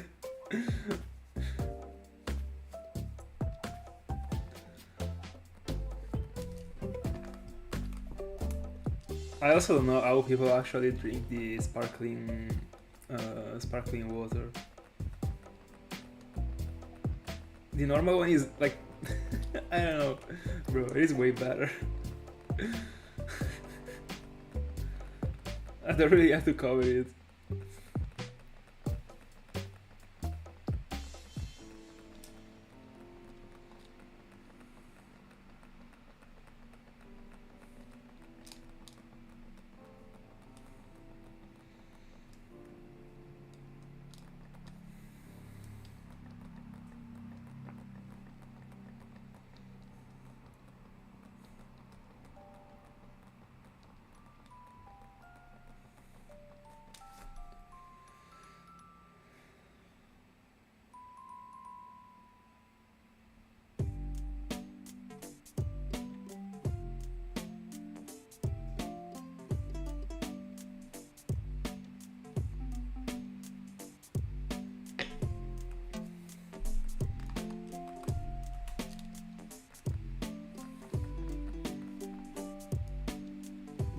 I have no idea.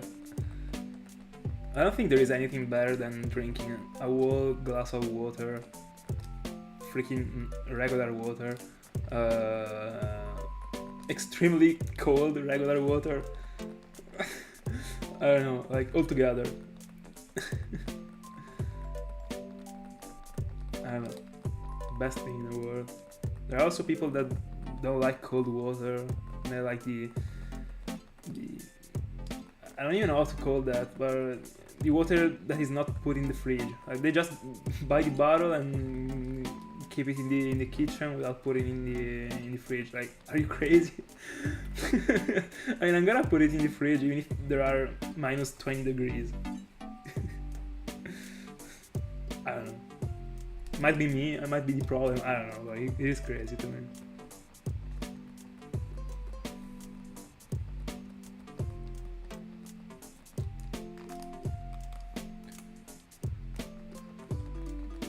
People say it is already cold outside, so the water is already cold. No, no, it is not.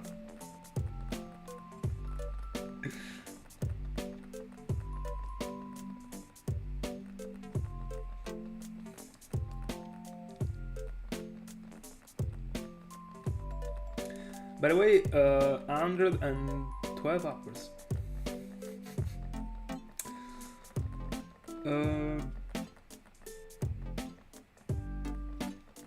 By the way, let me see how many hours after how many hours I got Snivy, just because I wanna see how many hours I'm into Tepig.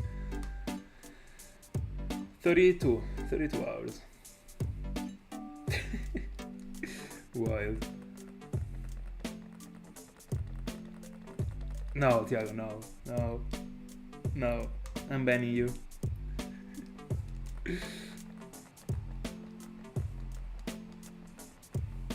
Yeah. It is always in the fridge for me. Always. Facts reading.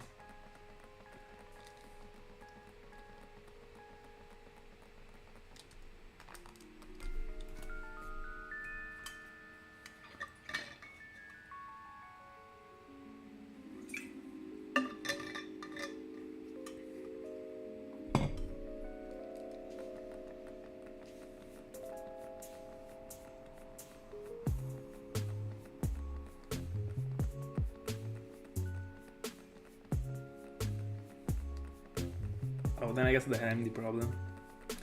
Fair enough. Let's go, Salter, let's go. Let's go. It triggers me not to be drinking cold water.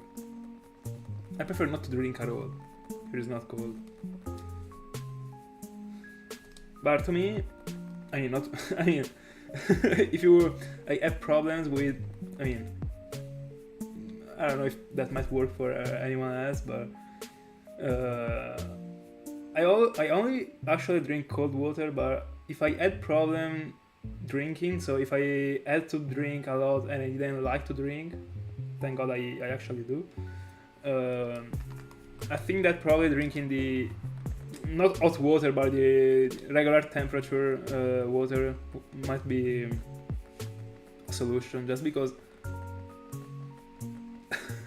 unlike Thiago, I like my thirst doesn't get satisfied after having, unless I actually drink cold water. So if I drink cold water, I'm fine. If I drink a water that is not cold, I go into a loop and I drink the whole bottle. That's one bit. Let's go. Go for it. Yeah, still no Tepig. By the way, good luck for the exam.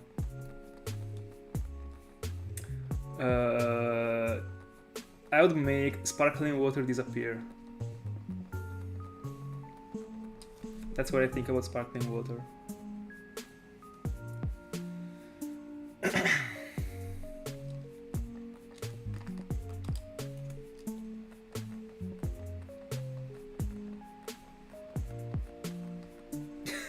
Probably, yeah, Thiago.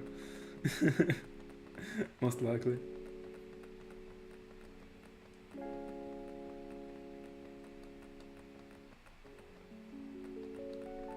I mean, that's a theory that might be working, Salter. That's probably why I'm not finding Tepig. Should I start drink sparkling water? No, I will not. I'll not.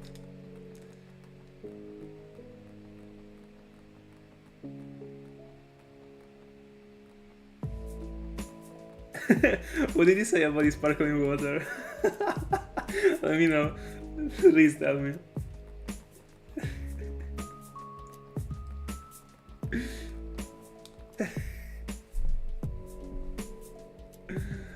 What did he say? That the, I don't know, the confident man only drinks sparkling water?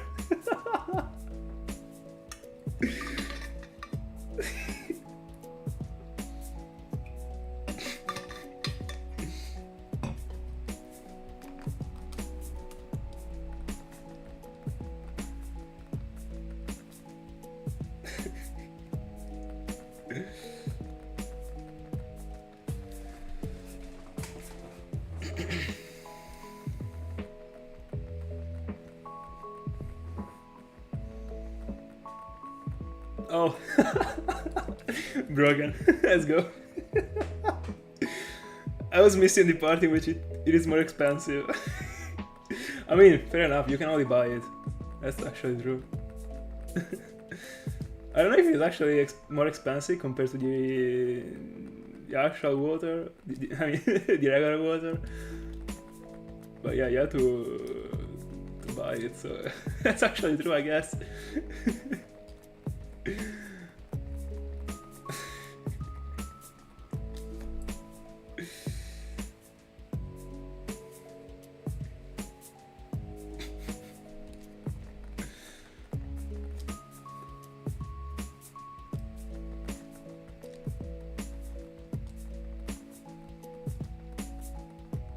Am I starting at this with Andrew Tate?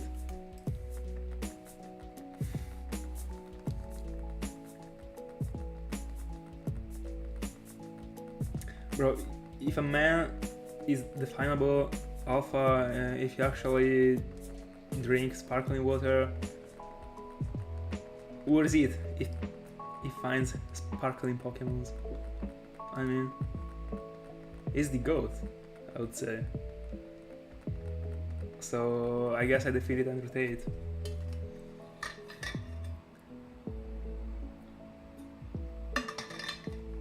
I mean, is this sparkling water 1 in 8, 192? I think no.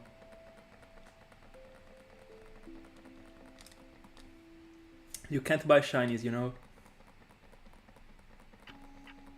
Real Sigma.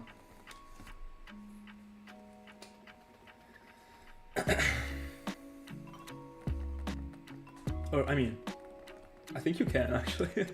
Just by an action replay.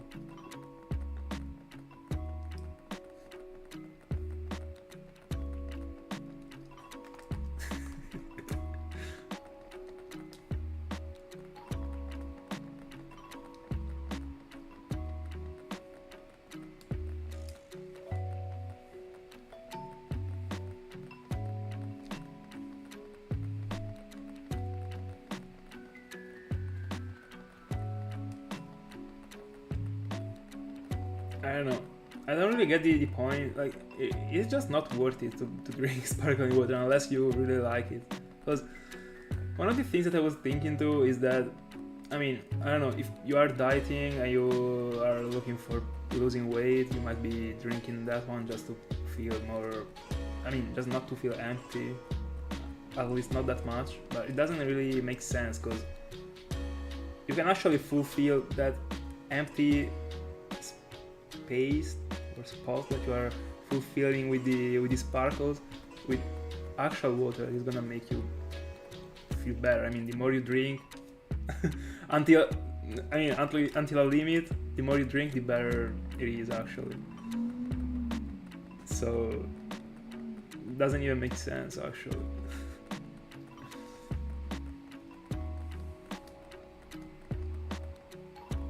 Bro, I wish. Imagine. You could actually do shiny hunting for a living. That would be the most priceless life ever, I guess. Imagine your work is to shiny hunt. You do your, I don't know, I guess that if that's your work, you do like, I don't know, an 8-hour session just to be, I don't know, the same amount of hours of on average with the other people. And then you got the remaining part of the day to do whatever you want. Imagine.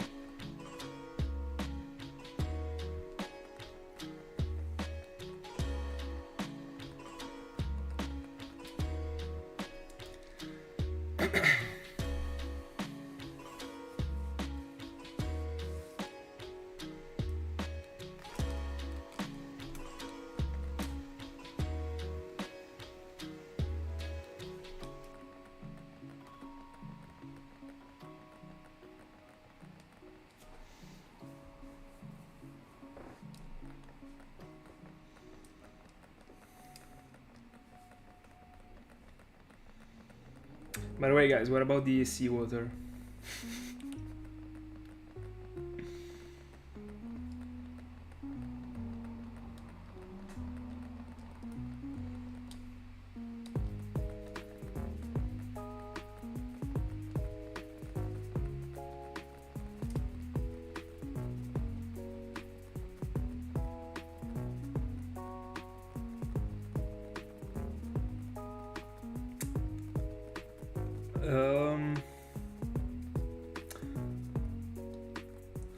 You're dropping huge questions, by the way.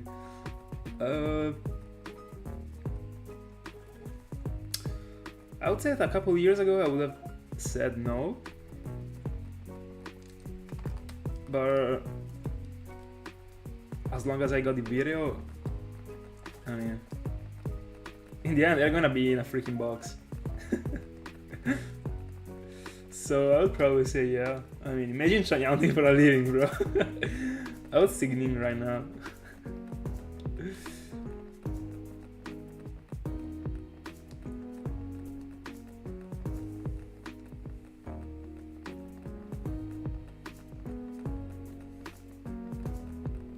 I actually tricked the wall question, by the way.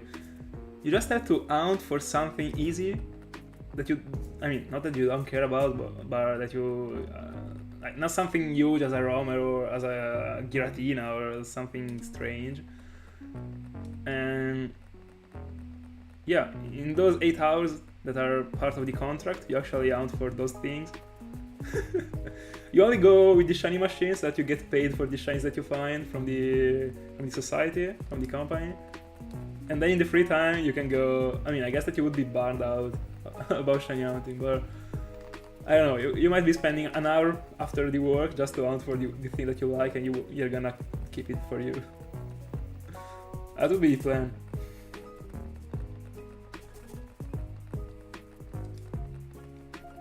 I mean, I think that right now, even if I didn't have the Pokemon that I hunted for anymore, because of the fact that I got the video, to me the video is the most important thing. I don't know why, honestly, but I don't know. To me the video is more important than the shiny itself. If you were telling me, like, I don't know, if you were pointing a gun in front of me and telling me that I had to choose between releasing my Wizmoor or deleting the video that I did about Wizmoor, I'll be releasing the Wizmoor. Without even a doubt.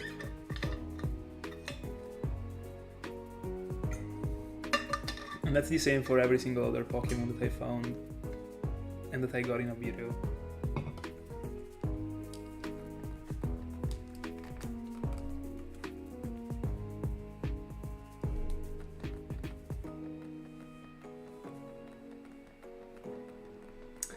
Gardevoir sprite is always cool.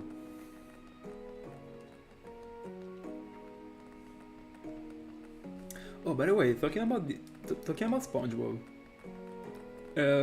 I stepped on a reel a week ago. It was actually telling that the whole SpongeBob environment is the pollution that people drop into the sea. I had no clue. I was amazed about it, actually.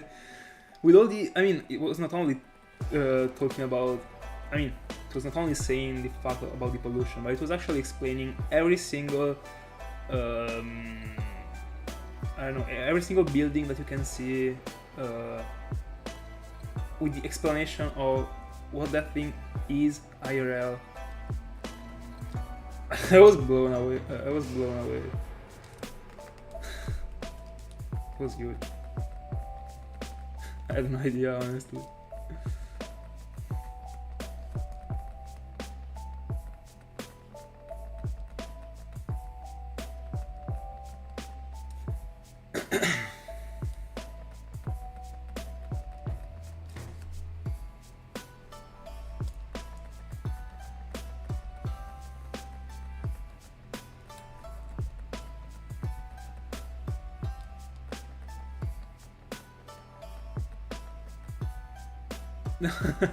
No, I was talking about the SpongeBob environment.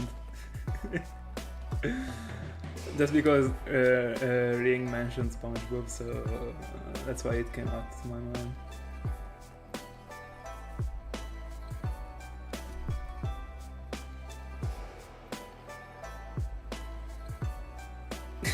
Yeah, just a little bit. Definitely not Kanto. We're closer to Alola, I would say. Or no, we're actually talking about ON, because with ON you can actually dive. Imagine you dive, like, no bro, imagine in a freaking, I don't know, in a ROM, in a fan-made, you dive and you actually got a crossover and you're going to the SpongeBob world. You can fight Mr. Krabs, bro.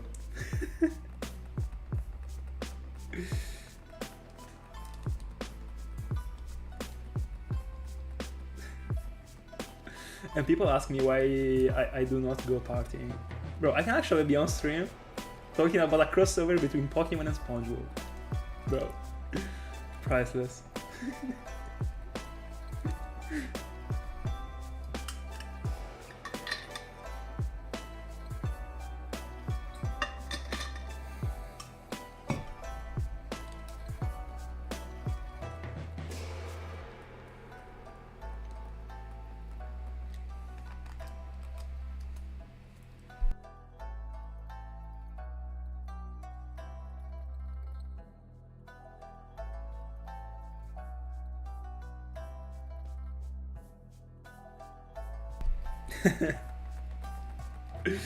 No, it's not gonna be next time. But I mean, I will not go for a Patrat, but I will set up ounce in which I will be able to phase on a Patrat. For sure, I want it. Hello. Freaking tier S shrine.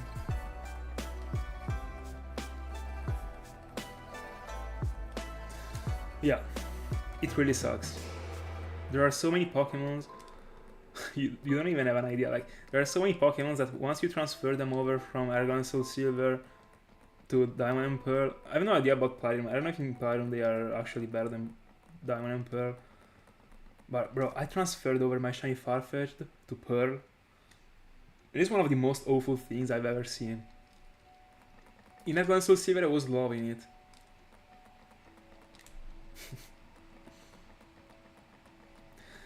That thing about Diamond and Pearl is probably one of the things that I hate the most. The awkward sprites. I'll never be okay with it, honestly. But I mean, Pearl was my chosen game, so I had to stick to it. But by the way, a sprite that I really think looks very good is the Infernape one in Diamond and Pearl. I also like the one from Platinum, but I think I prefer the one from Diamond and Pearl.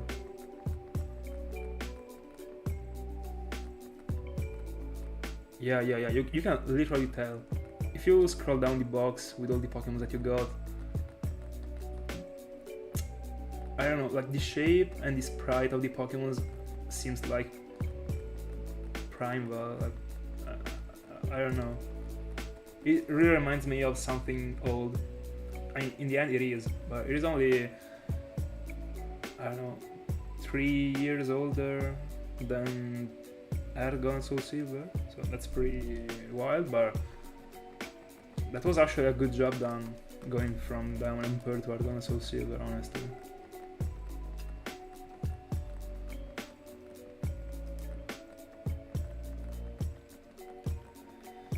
Yeah, not really the best.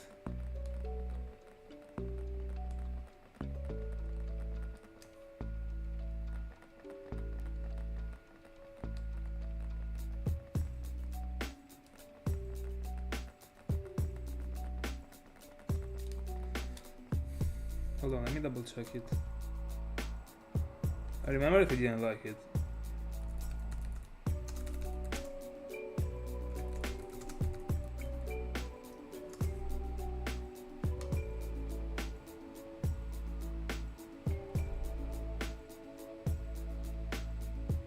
Yeah. But Abomasnow is a cool Pokemon. Don't worry, Tom, take a rest. Don't worry. I'll be on stream tomorrow too.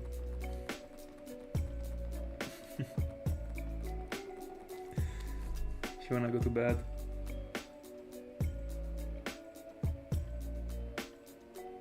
By the way, guys, important question. But I think I already know the answer. Did you ever fall asleep with the phone in your hands? Me, like an uncountable number of times. Alright, Ring, take a rest. See you tomorrow. See you tomorrow. Thank you so much. Let's go. What a soldier. Thank you so much. That would be a problem, by the way, because I think, I mean, I'm at least gonna be on for another hour. Then we will see.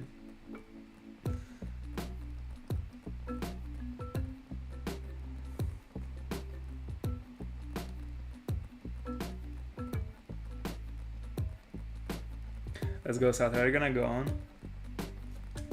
Or is the 1K of the day done?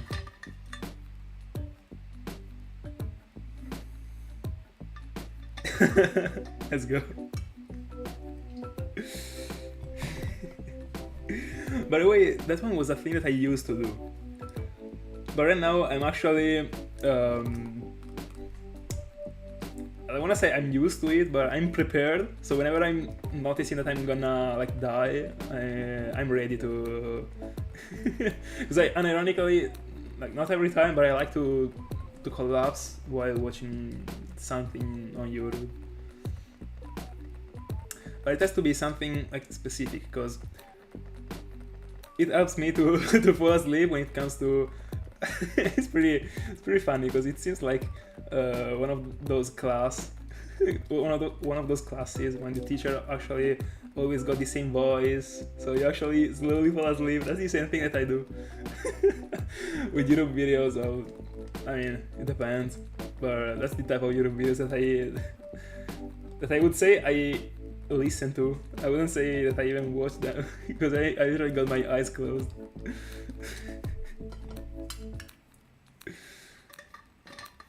But yeah, there are actually something related to the gym or stuff like that. Something, I don't know the correct translation. Hold on.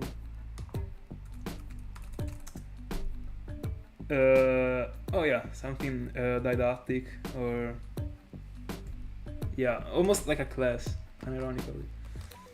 I didn't see I got triple female, by the way. I've never seen the gender, unironically. I'm always resetting first. Yeah, triple female, that's good. Nothing even close to be rare, but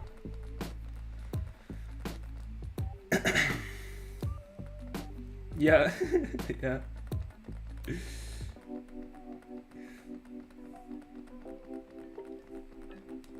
But you know, you can't really, I mean, you can of course do that, but I don't like to do that by listening to or watching a video or even a TV series, because a TV series is different. Like, apart from the fact that I don't know if this works for you too, but Netflix for me, like, something that makes me fall asleep easier is having the brightness of the phone extremely low, like at the lowest. I think that this works in the same way for everyone.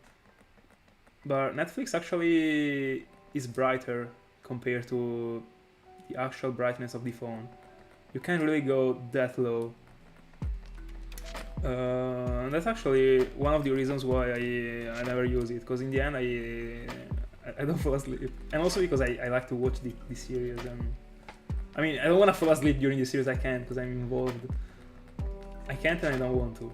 I don't want to be losing anything. But another thing is also the fact that there are actually a lot of characters, different things that happen, so you can't really fall asleep unless you're destroyed and you're collapsing. But oh really? I'm so behind, by the way. I think I didn't even see the second one. I don't know. By the way, I will just say to which point I got with that series. I don't think that anyone apart from me and Sater saw that or is planning to see it. But the last thing that I saw, I don't remember if it was the first or the second season. I don't know. I saw them leaving the hotel, getting to. I mean, there was like the army that was actually trying to destroy the hotel, and they fled. That's the last thing that I saw. It might be the first season, and that's it. I don't know. By the way, what I was saying is that because of the fact that there are so many characters, so many changings when it comes to the scenes, it is not something. I don't know.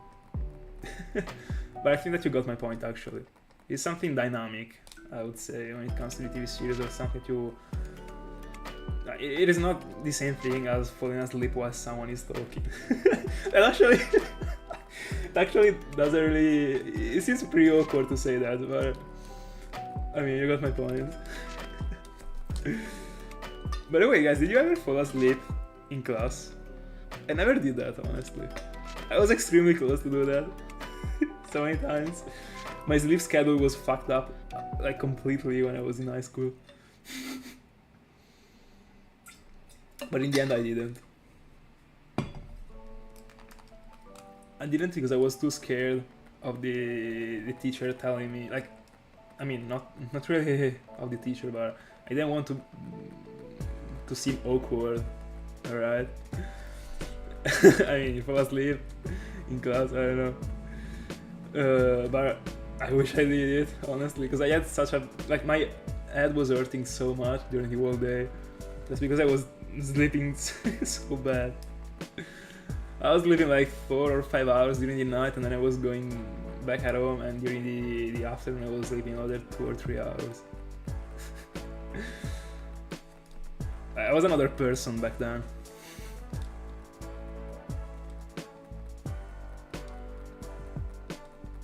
But I never fell asleep, but I was always sleepy. Always.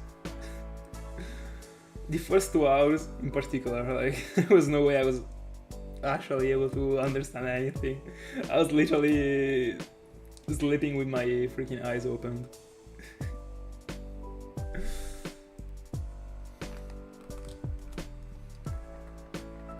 By the way, inertia is really eating right now for this topic. Even if it is early for it to be eating already. But I'm literally resetting without even caring. It literally is the same thing that I was doing with Larios. It is something that, as you already know, I think that is correct to be doing since the beginning, but I know that it is impossible to do that. Because in the end, you are always hoping for the encounters, but the ideal shiny hunting session would be... I mean, I've always felt like that your mind puts way less effort into it if you don't care, but if you don't hope for anything. You just have to do that because you have to, and then do something else. But I mean, unless you got something or stuff in your head, like you're thinking to something else, so you're extremely drained about what you're thinking, is tough for you not to be hoping to find something every time you see the Pokemon. But I mean, if the encounters are fast, my whole focus goes to trying to do the encounters as fast as I can. That's the goal.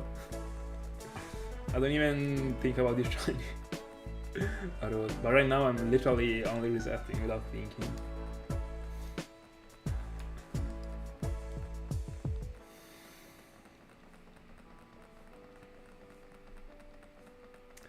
By the way, Thiago, when will you pick up the Giratina again?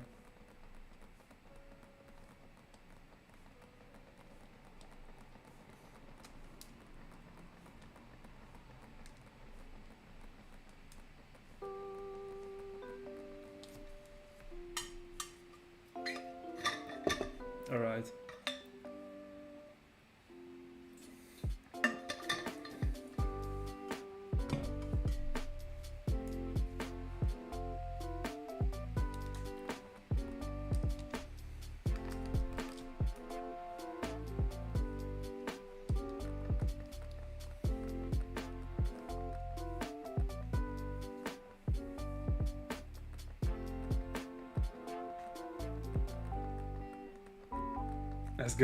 Let's go. In the end, did you end up buying the fourth device just to go on cooldown thing? Didn't you say that you wanted to buy another one? Just to try and fix the 3DS in a safe way after having moved everything. And by the way, why do you have to move everything? Like, can't you just move everything to the PC and try and fix the DS without buying another one? I mean, I think I would still be buying another one just to optimize the process. I mean, the fastest you get the device, the fastest you're gonna find the faster are gonna be the encounters, so that's why. By the way, ghosting is so real, especially when it comes to buying something online. It's insane.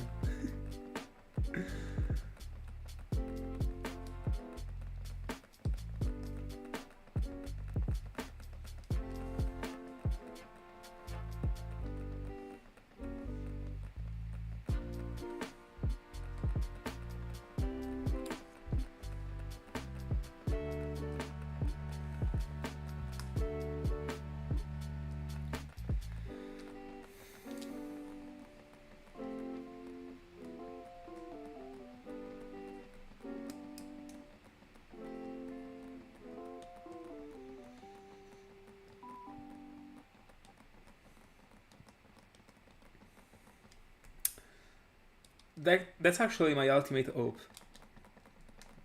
Since the beginning, I've been feeling like I was finding it between 5Ks and 6Ks, and between 9Ks and the end of the 11Ks. So if not getting it right now, double odds, 100%.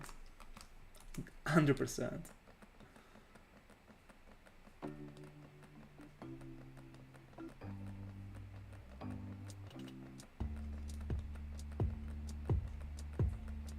Oh, I kinda took for granted that you could. I never tried. I don't really have this much experience with the hacking thing, the 3DS. I just store my files and just because. But I never tried, so I can't really tell you. But I don't know. I suppose you can. Yeah, it is by far triple out. I wish double out. I don't know, like I only think to find it before the 26th, but I kinda feel it's gonna be tough. But fair enough, I accept it. Unfortunate, because this could have been an insanely freaking smooth journey, but it is where it is. Let's go, let's go. I mean, at this point, I kinda hope for you to get to triple odds just to be able to say that you got there at least once. By the way, I think that I got to triple odds only twice. No, try. Hold on. No, yeah, I also got macro. Yeah. I always forget about macro, by the way. I always forget about if it took me 31Ks. Effortless, of course, because I mean, I was doing 950 every hour, but I mean, still 30 hours, more than 30. 34, I guess.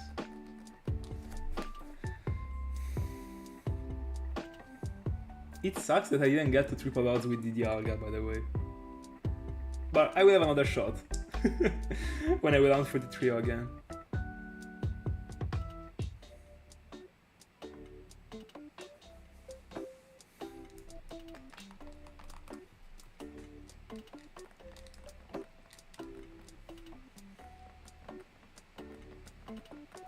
Yeah, the lucky egg to work has to be equipped to the Pokemon that gets the XPs. Unfortunately, I think that also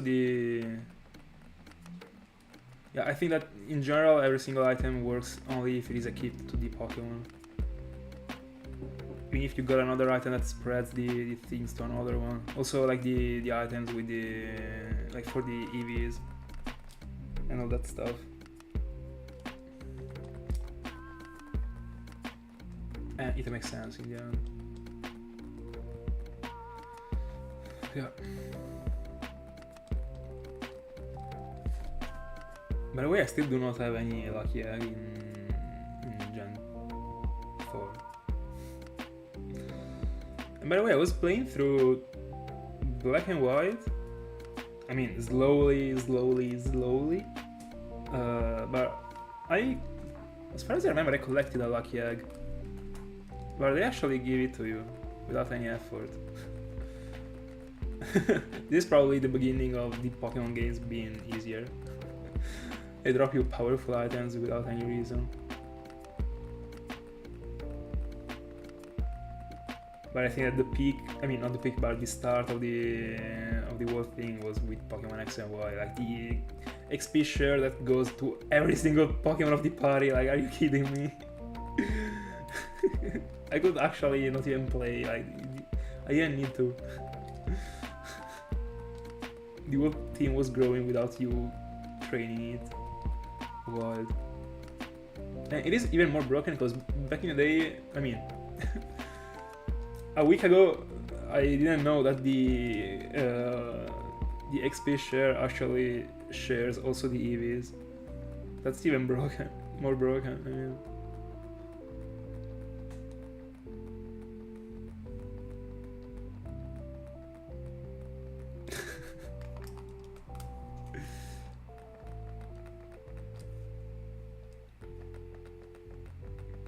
But do you have to defeat the league every time, even after having defeated it 16 times to unlock the rival battle, or you can just battle it over and over?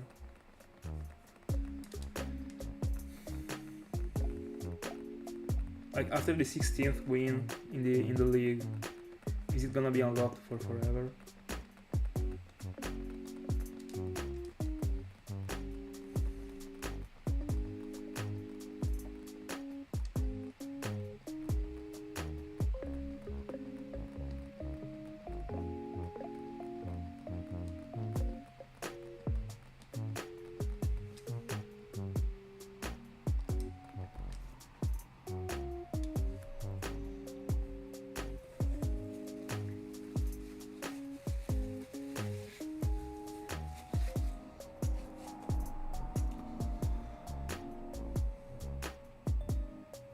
No, but I was kidding. Like they are not easy. They are not even. You can't even do a comparison between Gen 5 and Gen 6. Like they are two different things. I was just playing. Yeah. I agree. As I said, with the XP share that goes to every single Pokemon of the party. When I saw that thing for the first time, I was like, bro. Are you joking? I mean, what is the point? I mean, I guess, of course you wanna, but I don't know, like, to me there is no point on making the games. I mean, there actually is. In the end, you're gonna be able to, way more children, I guess, would be playing the game. I don't know. But I don't know, because if a child actually gets the, I don't know, Diamond and Pearl, he's still shocked it, you know? Even if he starts to understand that the game is actually difficult. He just purchased it, so... I don't know, what is the point on making the game this easy? They were already accessible to kids.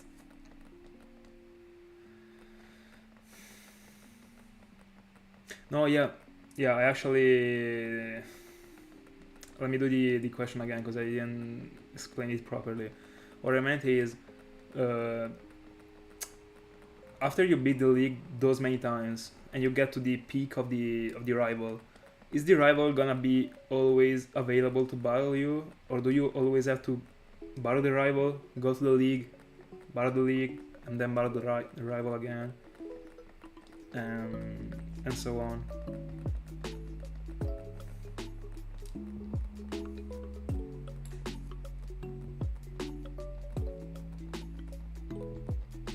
Is there a moment in which the rival actually stays in that place for forever without you needing to go to the league again?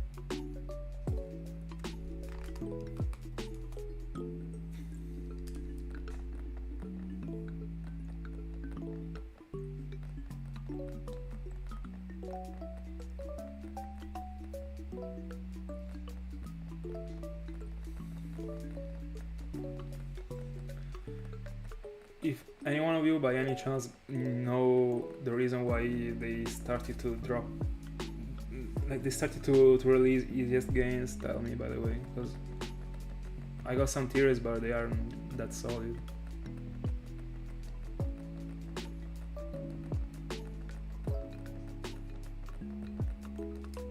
Alright.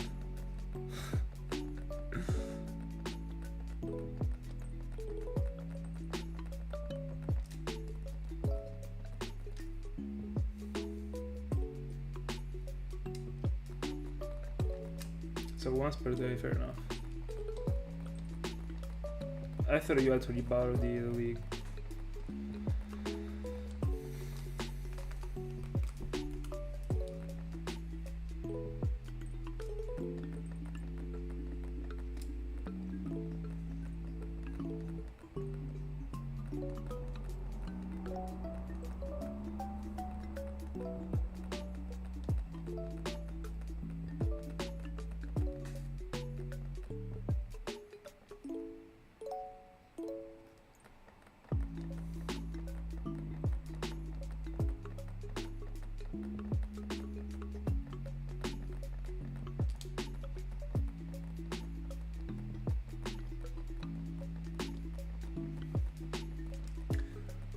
But even if they wanted to approach more, let's say that's 20% of children that actually buy the game. I mean, I don't really think that, I don't know, the parents of those children are gonna say to other parents, yeah, buy this game, because I saw that with the XP share it is extremely easy, it is extremely easy game. And I don't know if you got my point actually, but when the child actually got the game, he got it. Like, I don't know, I don't see people going to other people saying, yeah, buy it to you. Doesn't make any sense to me. So even if they were targeting that little, I don't think it is little honestly, but that percentage of little kids that are playing, I mean, they would be able to play again. There has to be a reason, because there is no way they are doing things. I mean, no one does anything without a reason. That's what I learned in my life. Even if it might be seeing you the dumbest thing ever, do not give anything for granted. That's my suggestion. But I can't really understand.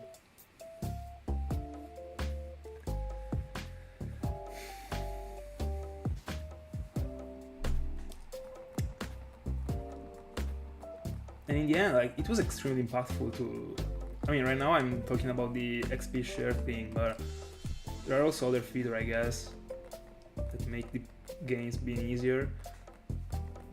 Like, if the experience was the point, just drop more experience after every battle, and that's it. Like, there are so many ways to make the game a bit easier, but not that broken.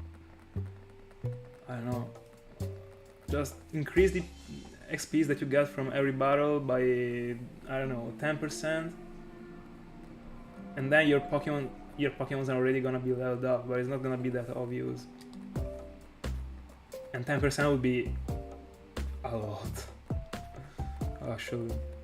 But the only references that I got actually is Pokemon X and Y, because I have no idea about the other ones.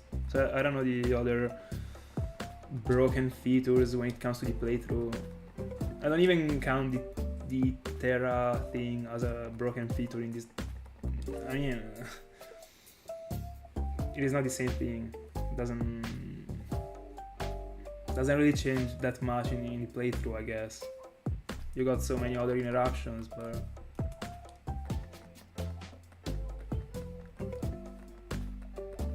I don't know, the XP share is broken.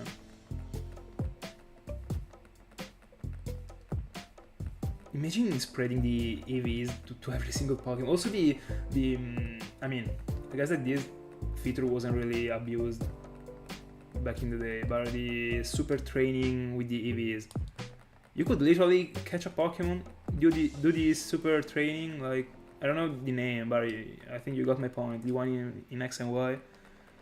You literally got a level 10 Bumblebee with the fully EVs. Don't you? I never used that feature at the beginning of the game, so I don't remember, but as far as I remember, the more you were walking into the game, and the more you were finding things that you could battle in that super training. But as far as I remember, there should be something that is always available, but I'm not sure. It's been a while since I played this.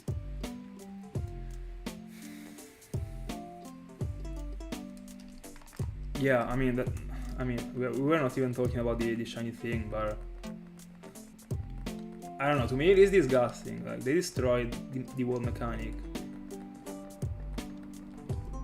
I see the methods, like the Pokeradar or anything else that starts from the full odds that are actually the freaking full odds, so 198, 192, that is hard, and then they decrease slowly. And the method is something important for me, because, for example, in my case, it made me approach the whole world.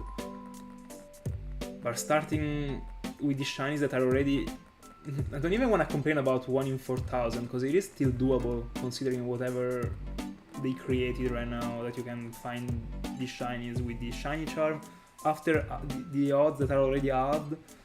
I don't know. They're actually regular Pokemon. Like, it is actually more difficult to find a 1% Pokemon in a road compared to triple shiny charmed, busted Pokemon. I don't know.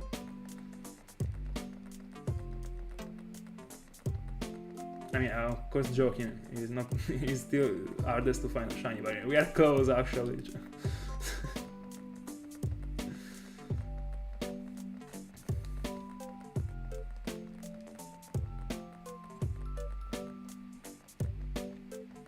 Me too, Thiago, by the way.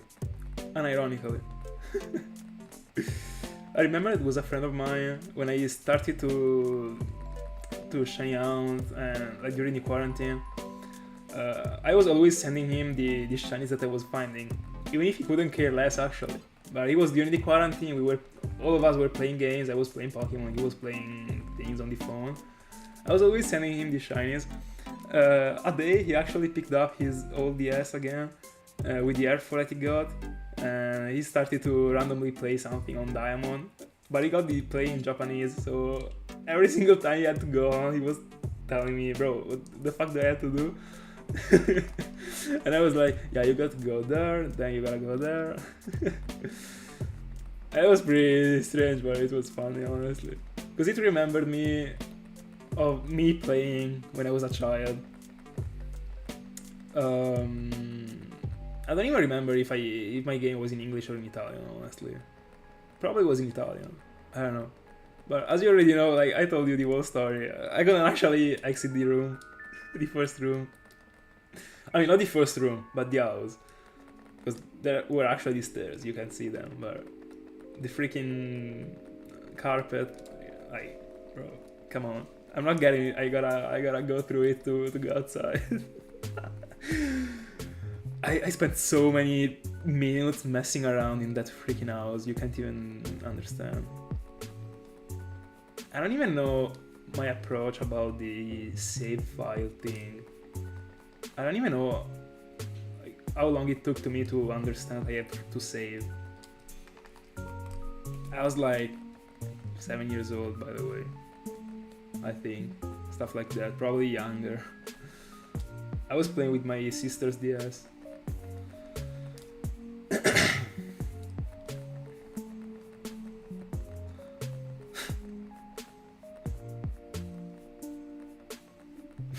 Me too.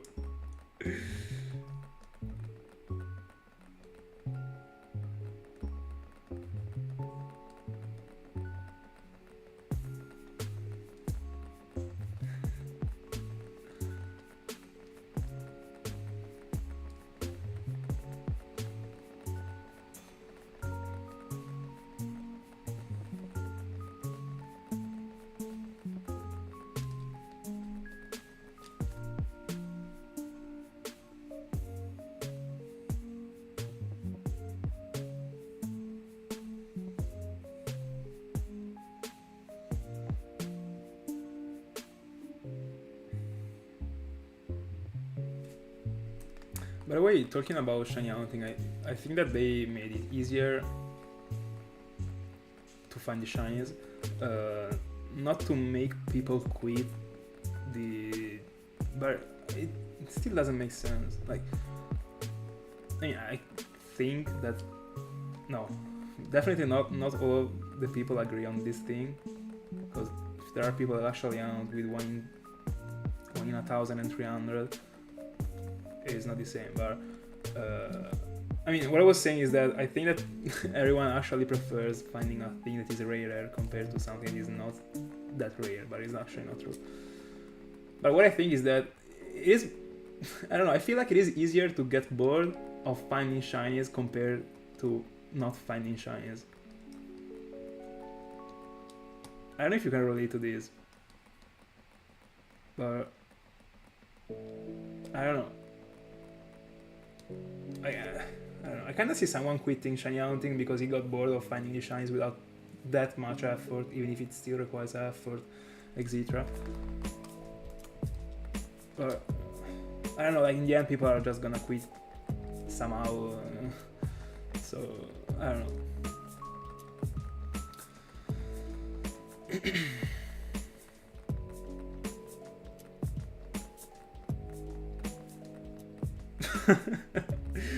I mean, I guess it was actually distracting kids.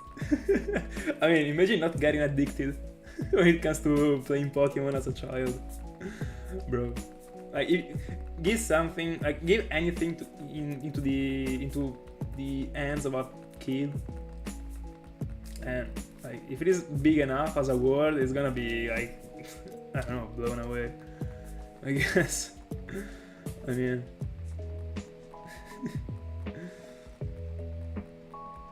if you make a kid play with, I don't know, the Lego, for example, he build the thing. It takes time for a child, of course, but then it is done. But a freaking game, it is never over. I mean, not a freaking game, but in general. No, not in general. Like, this game is never done, actually. If you compare it to Super Mario, for example, Super Mario is able to be completed. Like, you can't complete Pokemon. You will always have something to do somehow. And when you will not, you will just restart the game. Such a drag.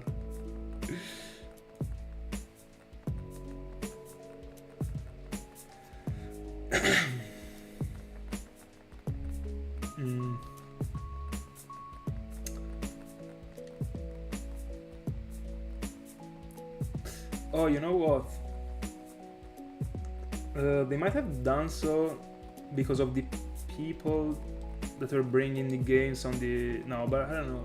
In the end, there aren't this many people that actually shine out, so I don't think they even care about the Shinypokemon community on YouTube. I mean, the Game Freak, I'm saying. Because what I was thinking about is that they could have actually started to increase the shiny outs just because people in general would have been able to drop more videos, and because of this they would have engaged more people to start a YouTube channel about it, and the fame was growing, the fame of the game together with the fame of the person who was actually uploading the clips, because the more you upload, the more the channel grows. That's actually how it should work, at least, unless you get blessed by the algorithm. But I mean, this might be a solid theory, I guess, but in the end, like, I don't even think they actually care about... Like, there are so many other people that are gonna just play through the game and drop the playthrough on YouTube. Like, why should they care about the shinies? Like, I don't know, it is such a side... It seems like being this side thing of this side thing of this side thing. It is not even close to be the main thing in Pokemon. Like, I don't know. By the way, I guess that there aren't these many people that actually shine out, because I don't really know, honestly. I know the people that everyone knows.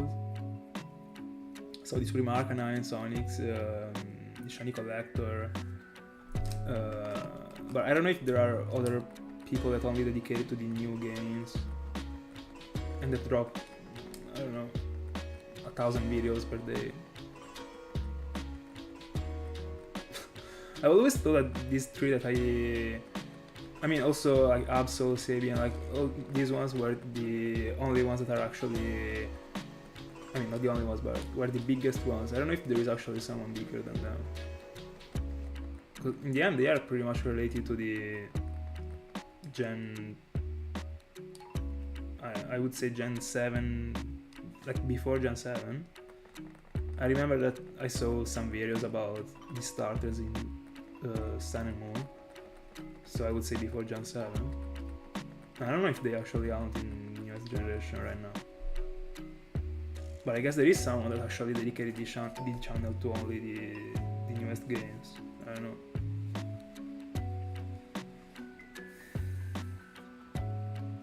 What is the name of the horror movie, by the way?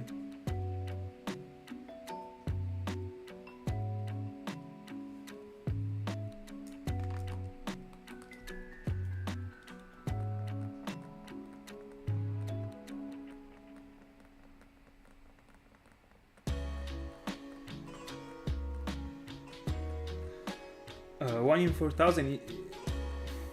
I mean, yeah, I think it is correct to define it as super rare, because in the end it is not.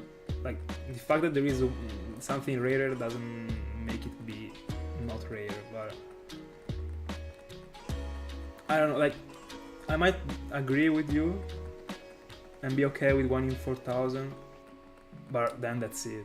There is no way that For example, also with the I don't know, but it doesn't work. Think about the methods. Like with the methods, you're gonna start to decrease the odds from 4,000. I don't know.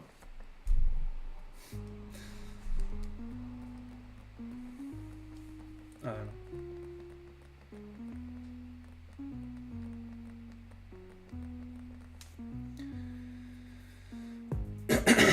By the way, in the end, did you complete the? In which? I guess that you did. But in which way did you complete the team, Thiago?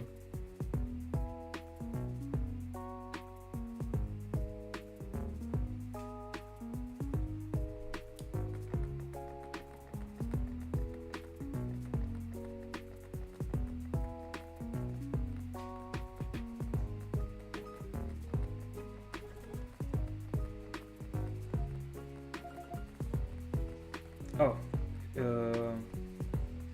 I didn't know it actually. I probably should have, but I mean, I would say that if the community grew in this way, they did the right call by increasing the odds. I don't know.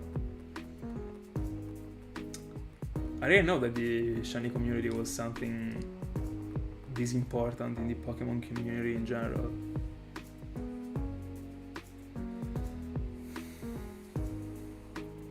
But I mean, I bet that everyone knows what a shiny is. Like, there is no way you are playing Pokemon and you are not 5 years old and you don't know about the shinies.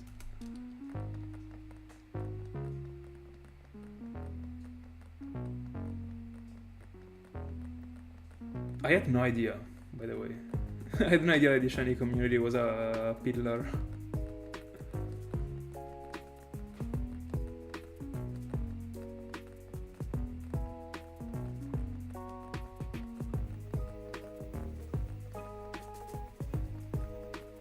That's a surprise. I mean, that's good, actually. Even if I really like the small communities, I would say, but I mean, the progress, you know.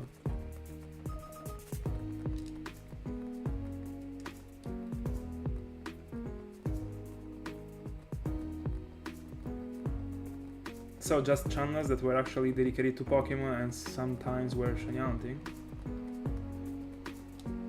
Fair, I guess.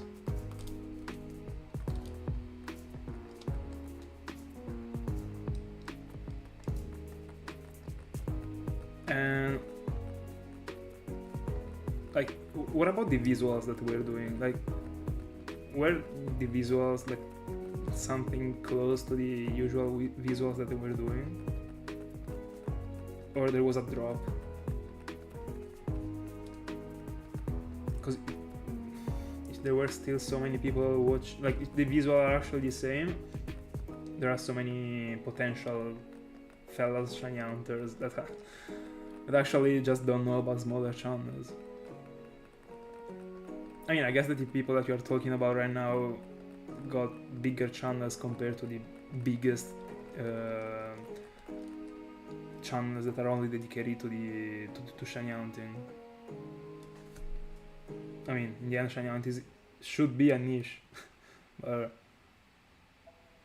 yeah, I guess that if your channel is dedicated to Pokemon and you also do shiny hunting, it's gonna be bigger than an average channel is only dedicated to shiny hunting.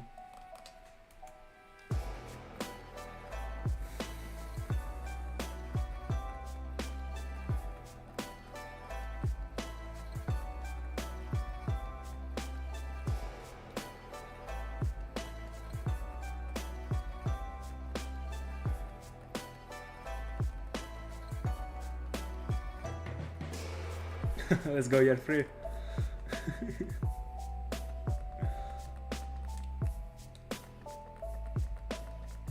By the way, I didn't know that, honestly. I saw that there are so many people that actually shiny hunt on Twitter in particular. I don't know if it is me, it is my feed, I don't know, because I never use Twitter, I actually only use it to post.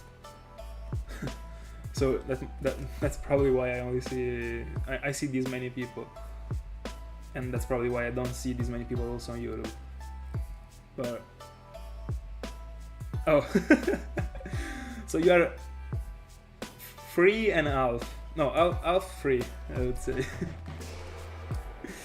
But a single move and it's gonna be awakened. Oh yeah, I saw that video. Huge. I saw it. Yeah, that probably was one of the pioneers videos about the like people finding out about shiny hunting as a thing. I think that he also failed a shiny in that video, as far as I remember. I saw it so many years ago.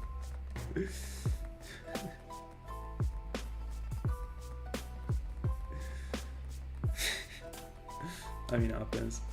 But imagine hunting for I don't know how many Pokemons he hunted for in his life, but imagine hunting for 6 Pokemons and failing one of them. Only out of 6.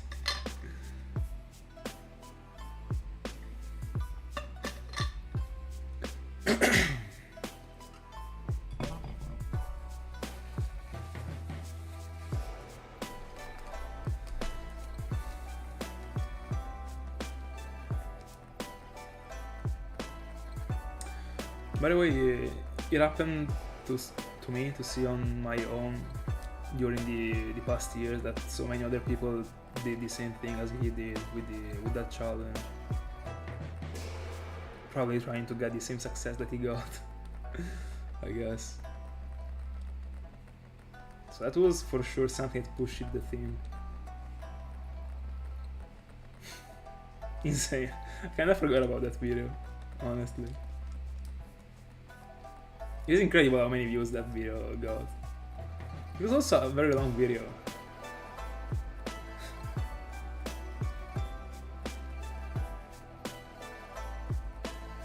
Yeah. I mean, I also completely see that. There is no way you aren't at least getting a shiny every stream. Then, like, you might be on a lack of shiny luck, and you might waste 3 streams, but I don't see someone going more than 3 streams for a shiny if you got such a big channel that is dedicated to another thing. Fair enough. But it still makes me laugh seeing people failing shinies in that way.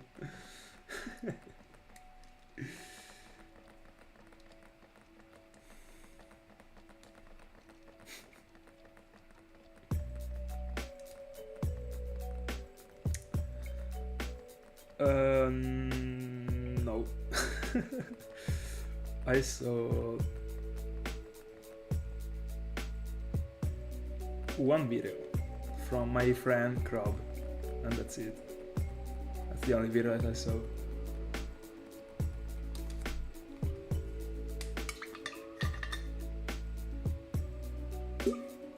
And he got extremely lucky, by the way. So you're correct. I mean, also for his video, he just caught like 6 shiny. Like, as far as I remember, I think he caught 6 shinies back to back and then failed 2. What a ratio.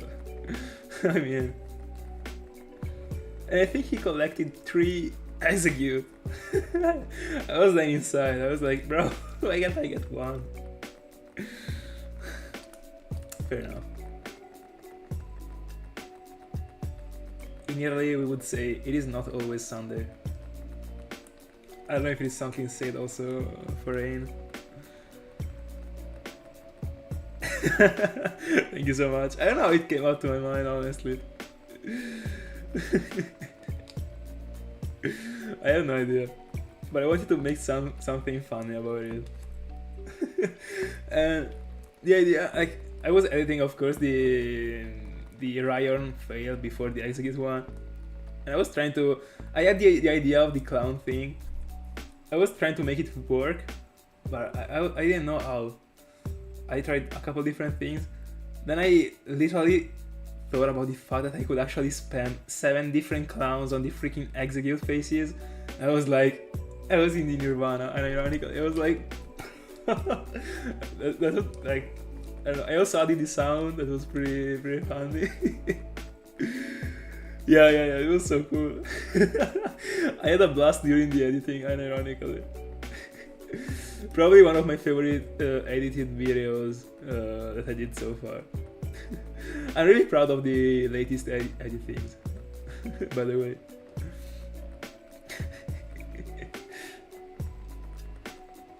The execute thing was huge.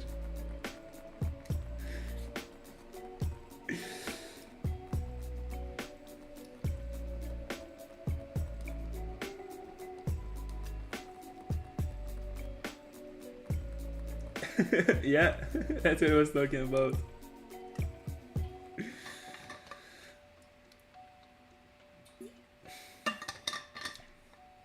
Tiago, do you also used to say, like, in Portugal? Do you also used to say it is not always Sunday when it happens not to be lucky? I wanna find out if it's an Italian thing. Might be, honestly. Yeah.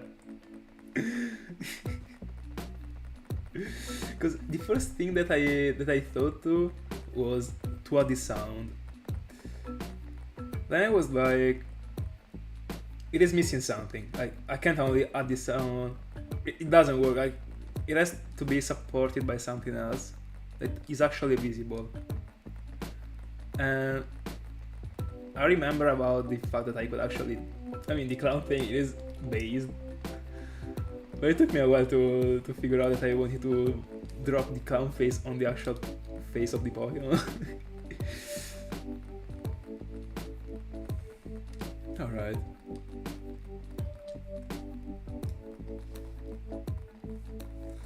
By the way, we are 60 encounters remain. I'm pretty much going with another 100. Let's not waste time.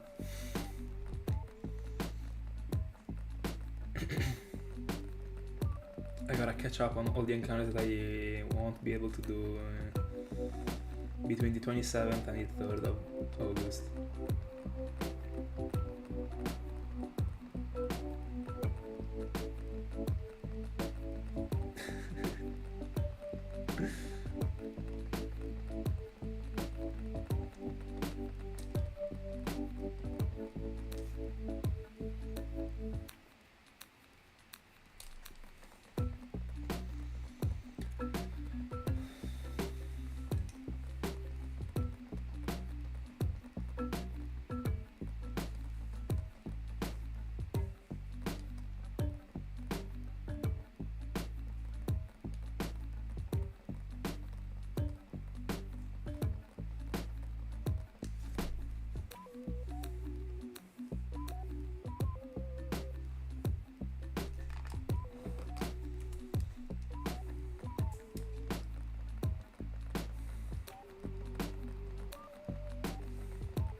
Yeah, it will. That's why I got all of them to level 70, but I will have to upgrade them to level 100 whenever I will be fighting against a dangerous Pokemon, Arceus. So I better start. But I like to have cool, like a cool number on the level, so I don't wanna, like, I think I will do that whenever I will be hunting something, for example now, but I'm not doing that. Something that doesn't involve this Mirgo. By the way, I got my first 4 Mirgos to level 70, and right now I'm training the other 4. Like, think that all of them should be around level 50 right now. I will bring them to level 70 and then I will see. But by the way, I still haven't transferred them to Jump File. They are still in my Pearl file.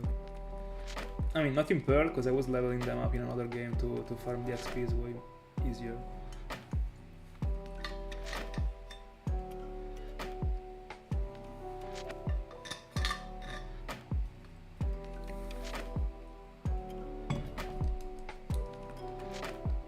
Good plan. Good plan. I would also do that probably. If I had the the whole freaking Zigzagoon squad already ready for the assault.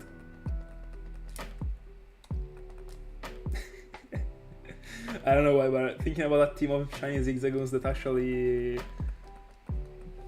pick thing up in rage makes me laugh again, like a lot. I don't know. It seems like I don't know, a team of slaves that you're just using to farm, and that actually is that thing, but I don't know.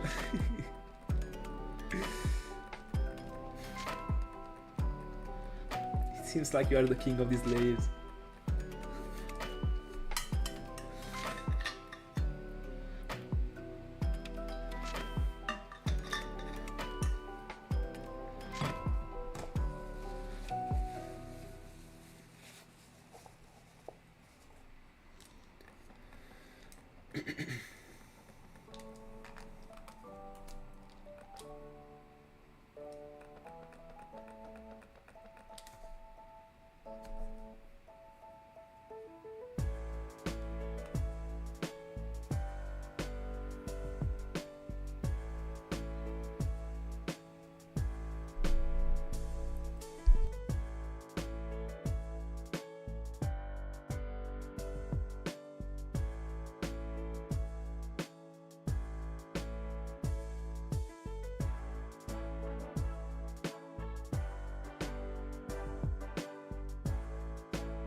Yeah.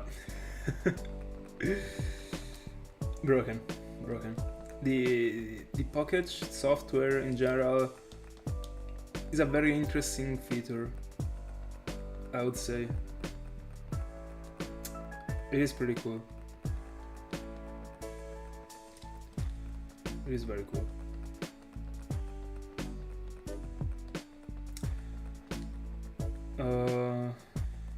I've always thought about the one I've been thinking to the most is the one that you used for the daycare. Just because I wasn't picking up anything with Zigzagoon. Unfortunately, that thing is not that needed in the end. I mean, it's not needed at all. Because you know, if the old man got the egg, it is turned. And the pocket thing is never updating in time, so it is not useful.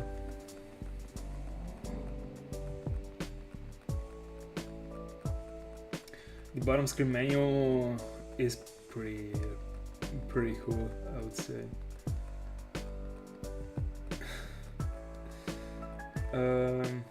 Something that I wish they did is that they dropped a way to be able to move to the software that you wanted to use faster. Who actually remembers about the number of the software you're using? Like, I always had to skip all of them, try, I don't know. But yeah, like 99%. By the way, Thiago, thank you so much for spending your time with me. See you tomorrow. Have a good night. Bye bye.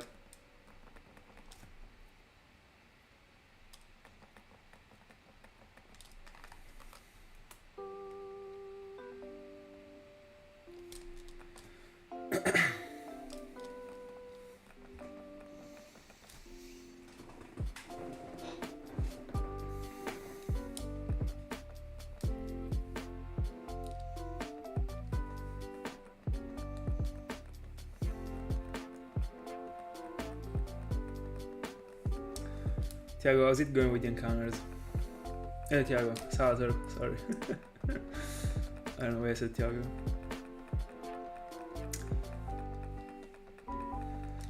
How many of them are you missing?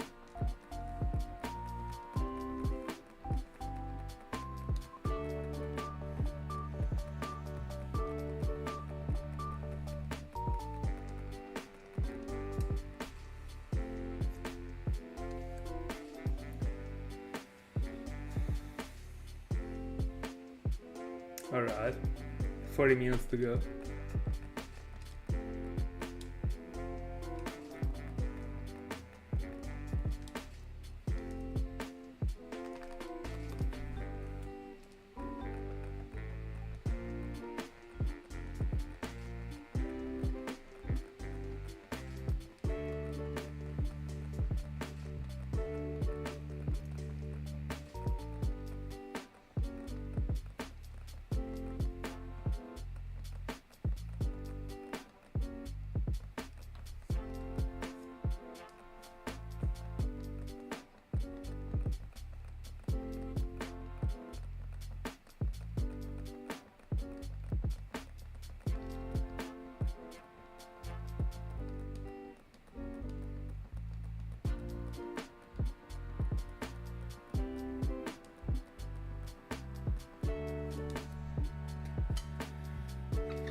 You're gonna have a pretty long night.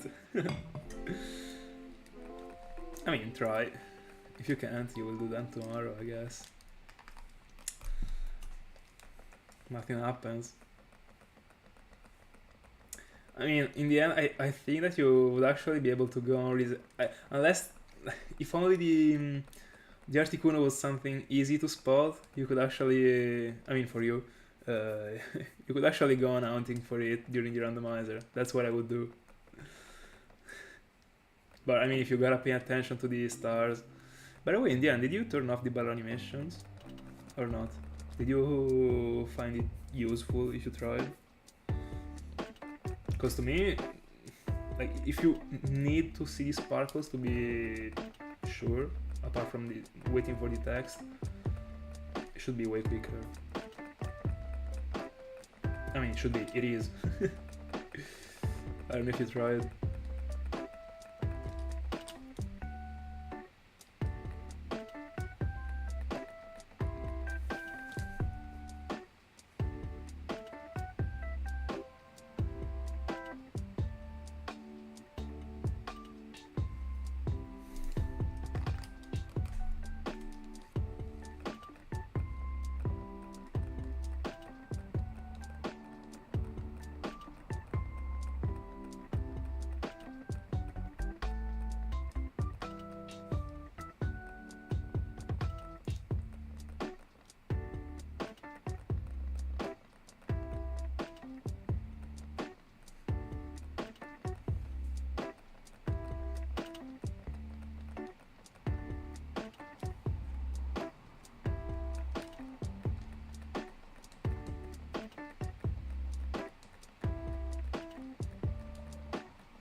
Fair. I mean, in the end, it is also cool to see the Pokemon moving. That is something that I had to cut down because of, I mean, how quick it was becoming with the encounter, but I really like to see the Pokemon moving. That's a thing that I've been keeping for a while. If you go back in my channel, you can actually see that. For example, yeah, I think that I started to turn off the animations after having found the shiny Steelix. Before the Steelix I was skipping them because I was really liking to see the Pokemon moving, but I was optimizing way more, so I should have probably done it earlier, but I mean, that's it.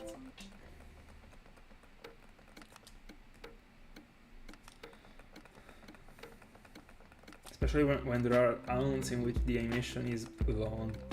The Steelix one was pretty long. And I mean, in the end, it is pretty different compared to a soft reset round.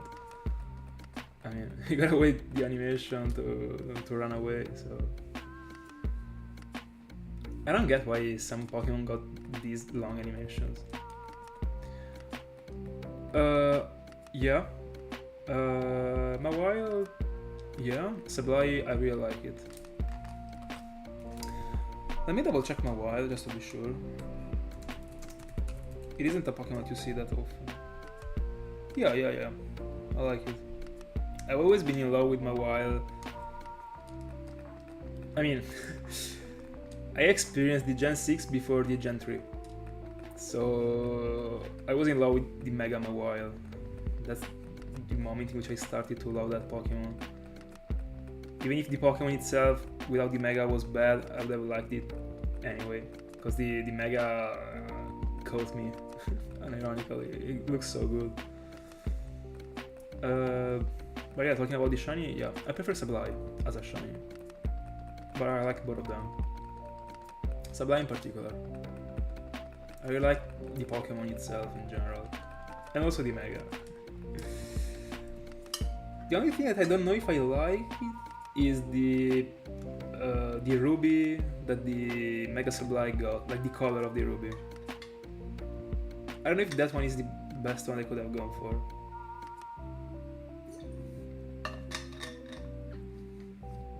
But I don't know, because I'm just talking about the like how good it look. It might be that there is a reason behind the green. It was a light green.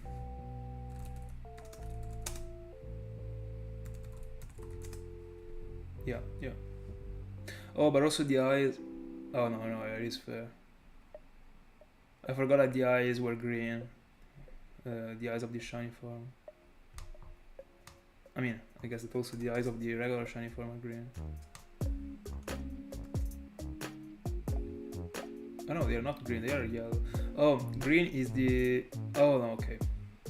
No, by the way, it's actually very good looking also in green. Yeah, I'm okay with it. I mean, more than okay. I think it is my favorite Mega. No, not my favorite. I don't remember, I did the top 5 a week ago, but I don't remember if it was my favorite one or close to be my favorite one. I don't know. For sure in between the first and the second place, hands down.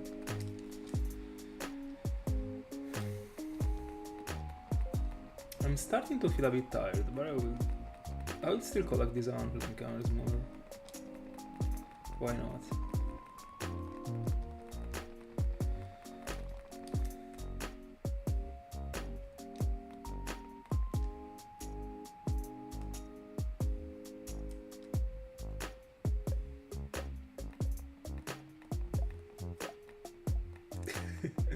No, it is not, but it is not even the worst one.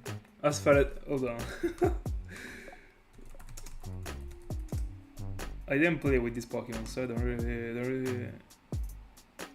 Oh, it is way worse than I remembered.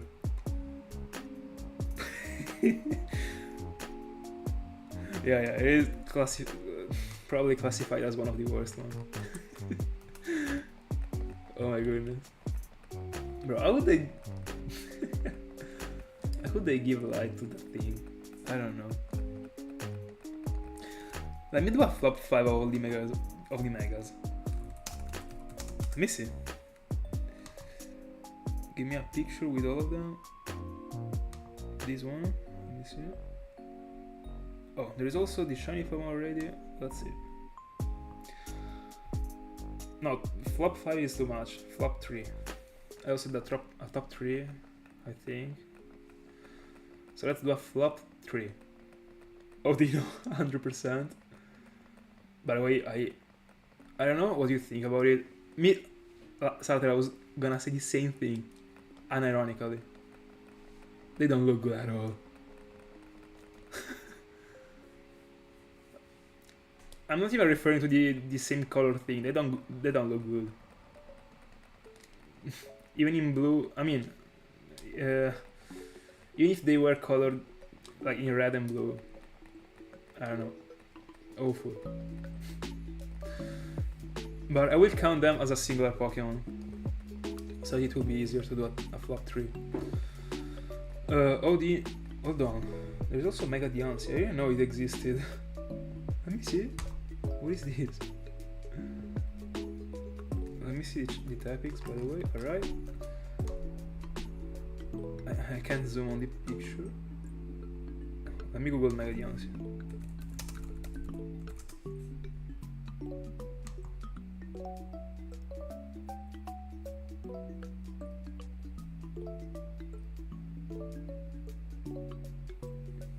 I mean, but it is different from the picture that I'm watching. I don't know. Let's forget Mega Diancie. But I wouldn't put it in my flop 3 for sure. By the way, do you like Banette? Oh, that's probably the one that I said it was my favorite one. Banette, together with Sableye. Banette looks broken. Such a good Pokemon. Mega Banette. Banette itself, I don't know. Mid.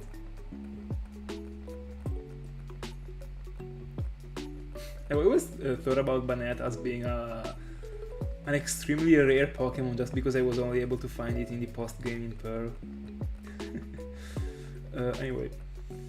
By the way, Odino, Larios, and Larios for sure.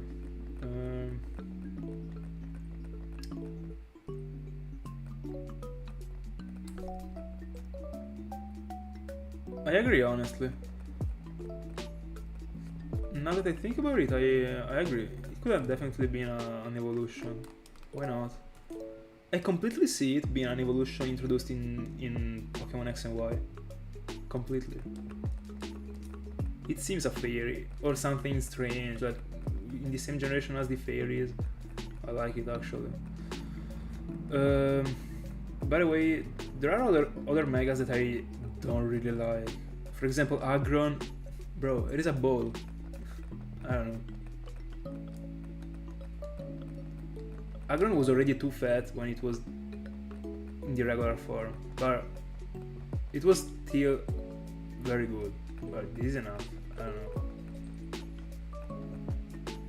know. The legs are bigger than the head. Anyway, there is also Camera Up that looks extremely bad to me. I don't know. There are a lot that I don't like actually. Do you like Salamence? I do. A lot. It reminds me of a cyborg of an old cartoon.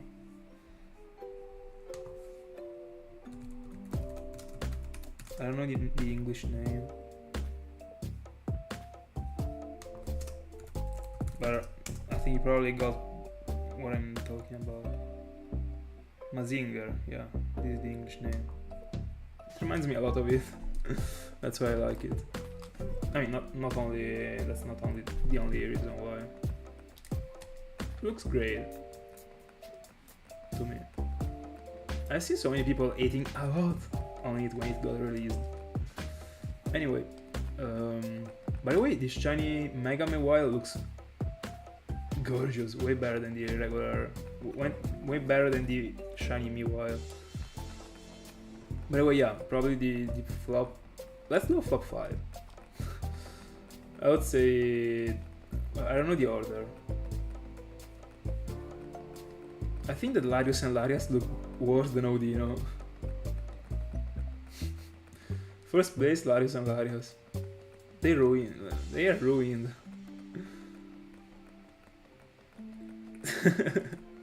It is time to answer. By the way, Twitter became probably one of the worst places in the world.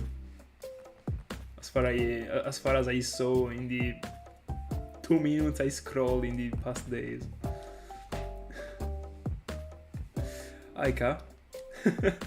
Right now in Italy it is midnight. But good morning to you. By the way, I would say worst Megas, Larios and Larias. Second worst one, Odino. No. Second worst one probably Camerat. I think that Camerat looks worse than Audino. Third worst one probably Audino. Or even Agron. I don't know if Audino looks... I'm referring to the Megas, for everyone that is joining right now.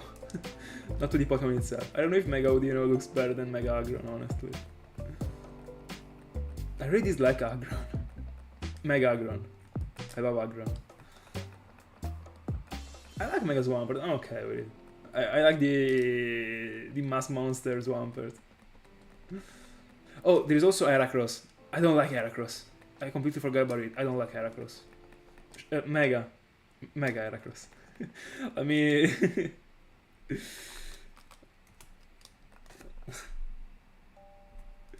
By the way, last encounter before 12Ks.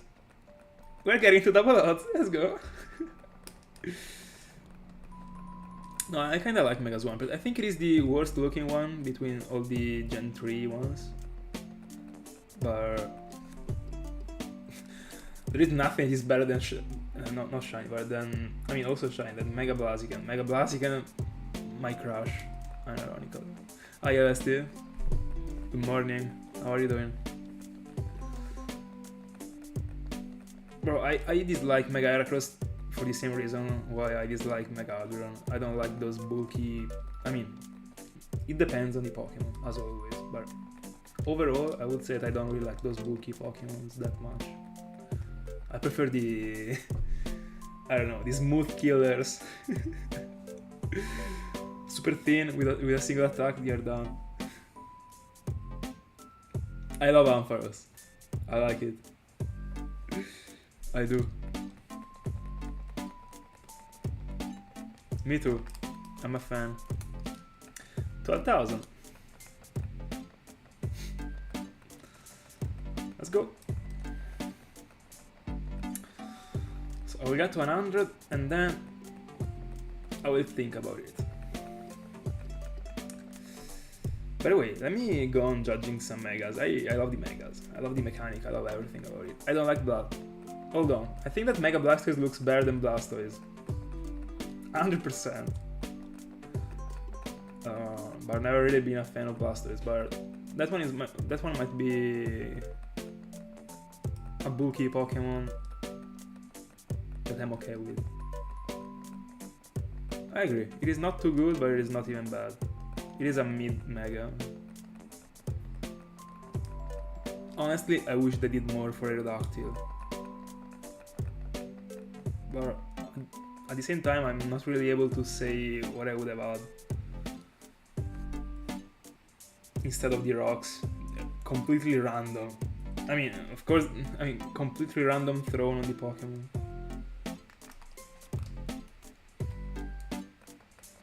Yeah, I love Beedrill. I also love Alakazam. Also, Pidgeot isn't anything special. It is fair.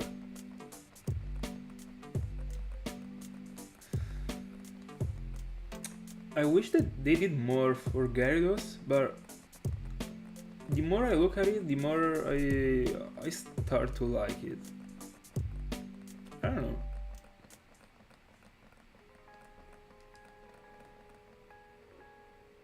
Not even close to the regular one, of course. The point is that they are always too bulky. I don't know.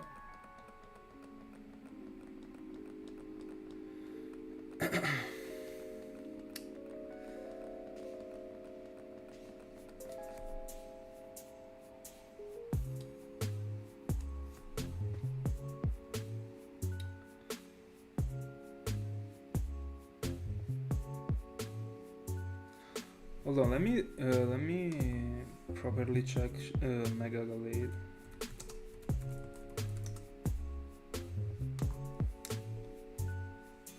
Oh yeah. Yeah. I like it. Literally Batman.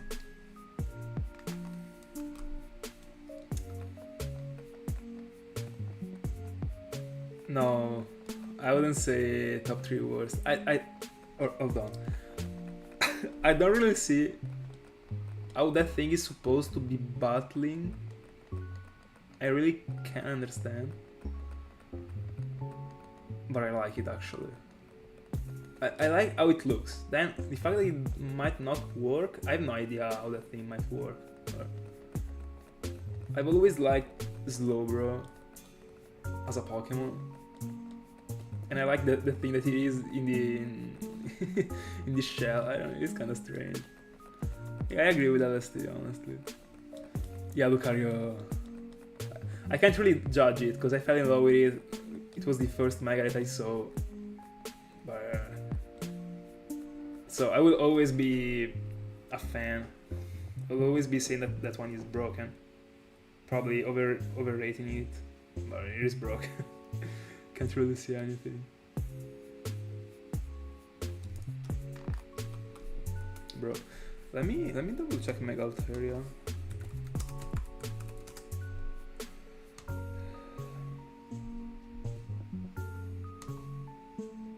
Oh, that's bad. Does it have a beard? No, I don't like Altaria. No, it is way too much, bro. I don't like it. Not flop 5, but close to it. I have no idea, honestly. I can't really say anything. What do you think about Mega Man Electric? It has been one of my favorite megas for a while. When I was playing Pokemon X and Y. Then I think it is. Right now I think it is cool, but nothing close to be very good. But in general, the megas are so good. Also Lupanni, like so. Also Bound Snow, like so many cool Pokemon. I don't know.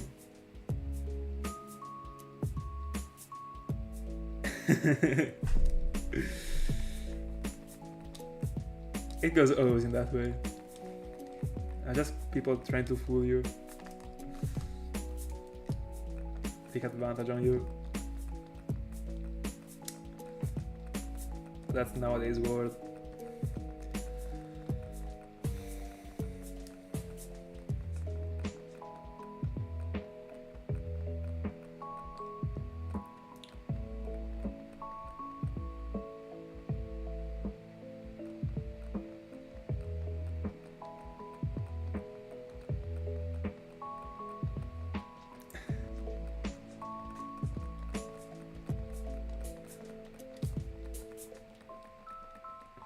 Do you like Mega Sharpedo?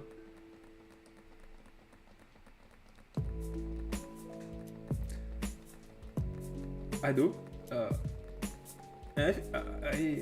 I find it extremely strange, but I do. Like all those scars. I guess they are scars. I don't know. It reminded me a little bit. If they are scars, it reminded me a little bit of Lovon, the whale in One Piece that was plenty of scars in the forehead. I mean, the forehead, what we can call the forehead, I guess. Wild. I don't know. My camera is such a failure to me. What about Glalie? I like it, honestly. I don't think they could have done better with it. In the end, it is actually a ball. What can you do?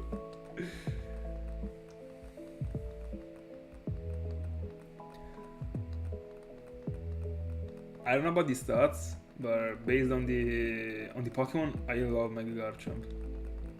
I think that the shiny form, I will never like. It will always be a mystery for me. Why does a shiny Garchomp goes pink? I don't know. Let me see the stats, by the way.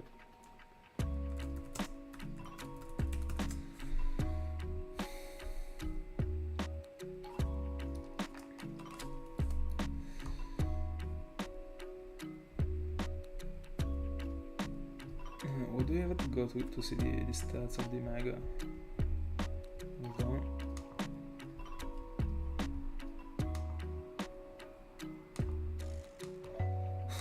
let me Google also stats.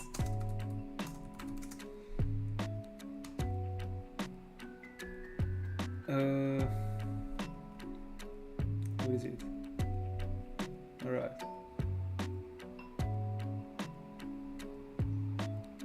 Yeah, I mean, this spread isn't this spread isn't really the best. It could have been way more powerful. Oh, see you tomorrow, Sater. See you tomorrow. See you tomorrow, Tom. Guys, thank you so much for spending your time with me, as always. Thank you so much. Oh, and bye also to you, LST. See you in the next one.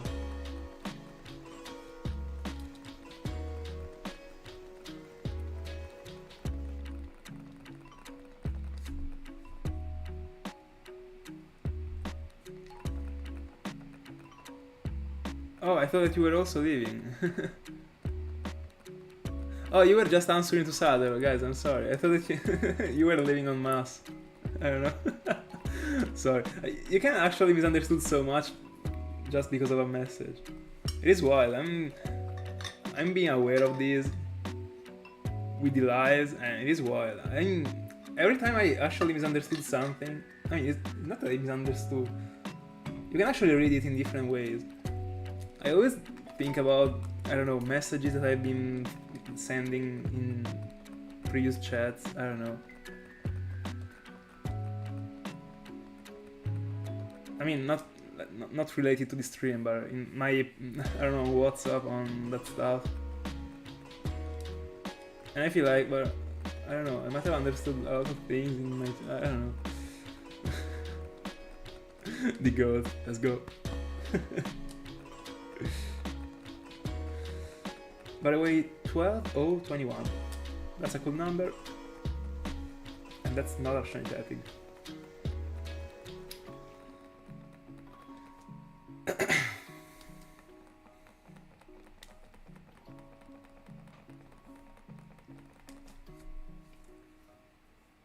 By the way, I also tricked a little bit this shiny hunting session because I took a little nap of an hour during this afternoon.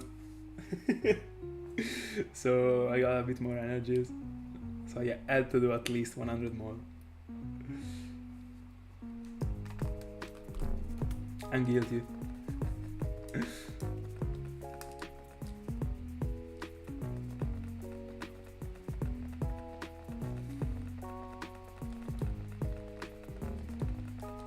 By the way, let me go on with the megas. I thought that you were all leaving, so I actually quit the page in which I was watching the megas.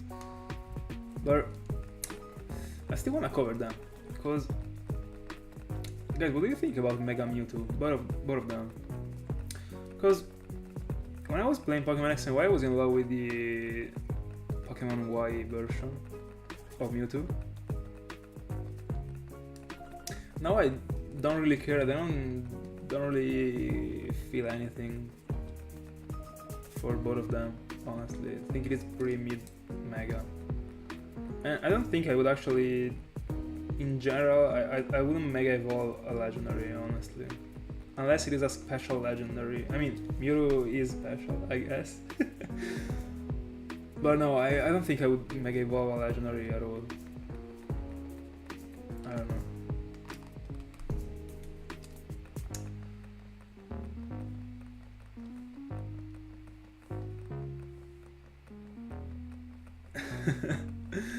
Bro, I'd love to, but I wouldn't be suggesting it to you to wake up at 2 AM to watch one of my streams.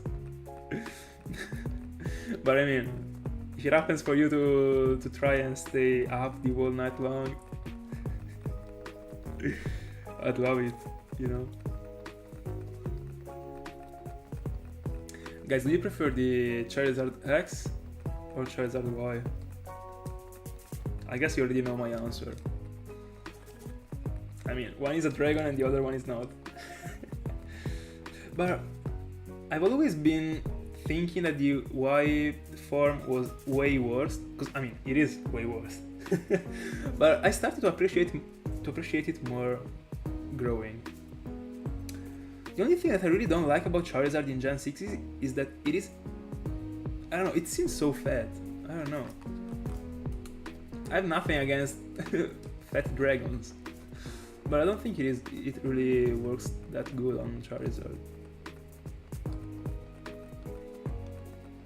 It seems way more fat compared to Gen 4. Might be the 3D thing, I don't know.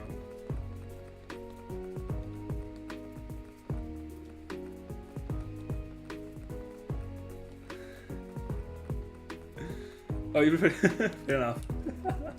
Let's go. I knew that someone was gonna say that you prefer the DIY version.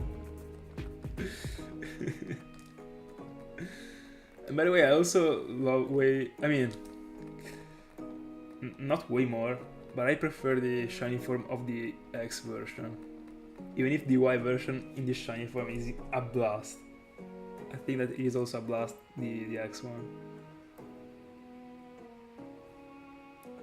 No, you can't say it looks bad. I literally... I just said that it looks good. I mean, it happens, I guess.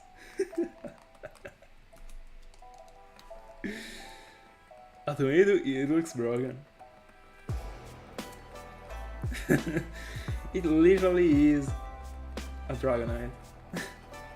No, not even close. I mean, the green is different, but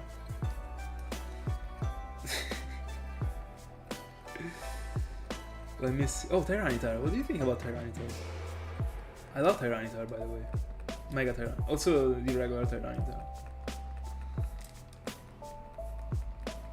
But between all of them, I think that the I don't know, the coolest one is Banette. It is such a good Mega Evolution. That had to be an evolution. I agree with Salter here. He was so right. It could have definitely been an evolution. Let me think about all the other ones. Let me see which one of them could have been just evolutions.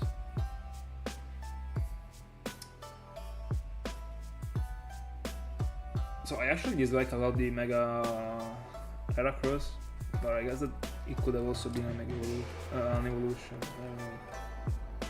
Oh, by the way, oh yeah, I agree. Mega Mewile and also Mega Houndoom. Mega Houndoom had to be the evolution. I never thought about the Megas being just the evolution without being the Mega. There's another word thinking about it in this way. Also Sableye could... But it is already too big compared to a regular Sableye not to be a Mega.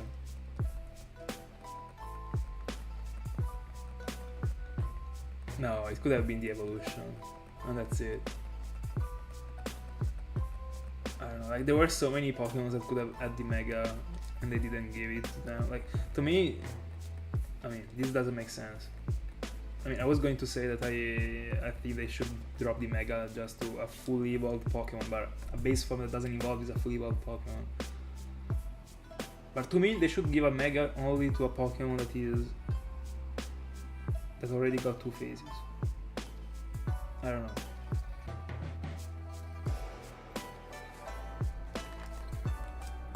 Yeah, I think I agree with what I said.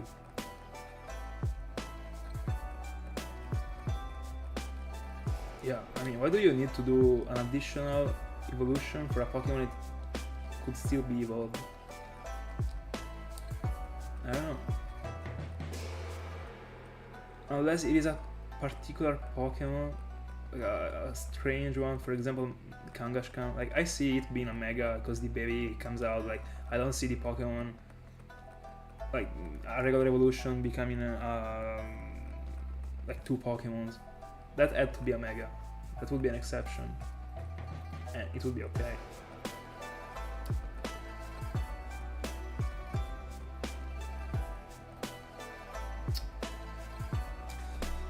I don't know.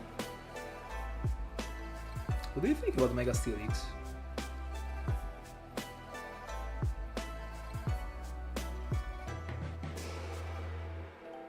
It is almost below mid for me.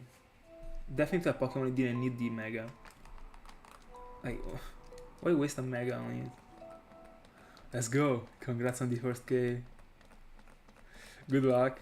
The best of luck to you. Best of luck.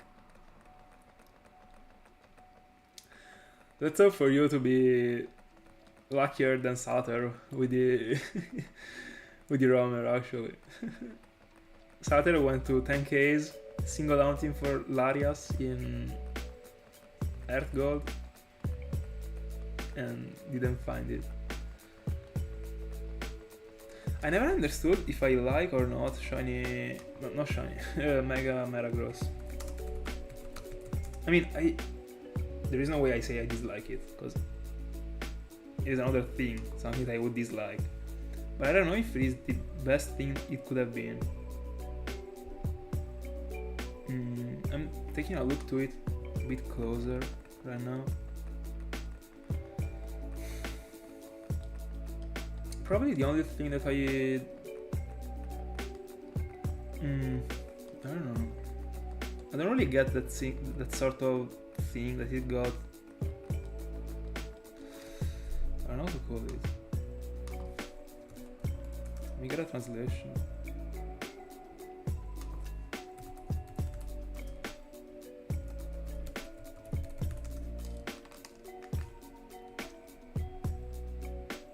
Yeah, that owl that it got in the face.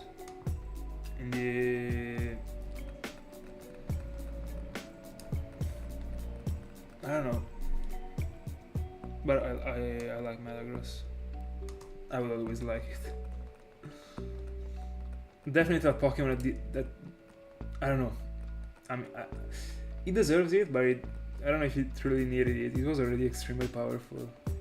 I'd have preferred more to give the Mega to a Pokemon that wasn't that powerful. For example, no. It's better not to give a Mega to a Azumarill, considering how broken it was in Gen 6. But I could have definitely seen a Mega Azumarill. I have no idea about the design, honestly. At all. I can't even imagine a Mega Azumarill. It would probably be extremely weird.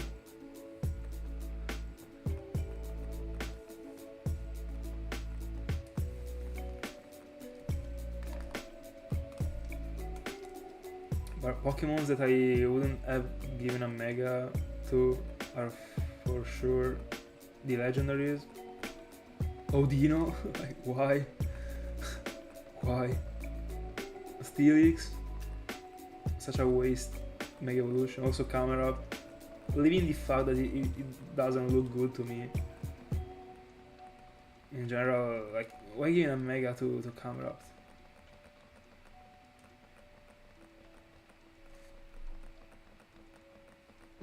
I feel like they do. I don't know, like there is no reason behind all these choices. Or there might be, but I can't get it.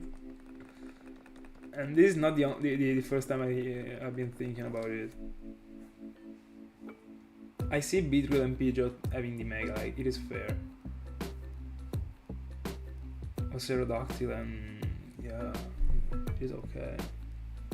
The majority in the end is fair, but for example, why give a Mega to Glalie? Why?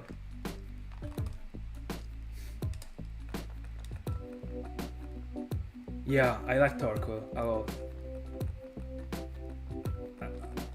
I don't know if it deserves a Mega. I don't even know if it deserves an evolution. I like the Pokemon in the way it is. And it is already extremely big.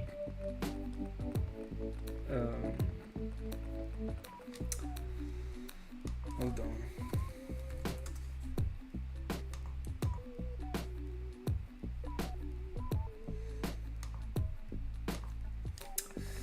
I don't know, I see it having a base form. Or if they want to introduce a base form for him, it will be a baby, I guess. And a baby Torkoal,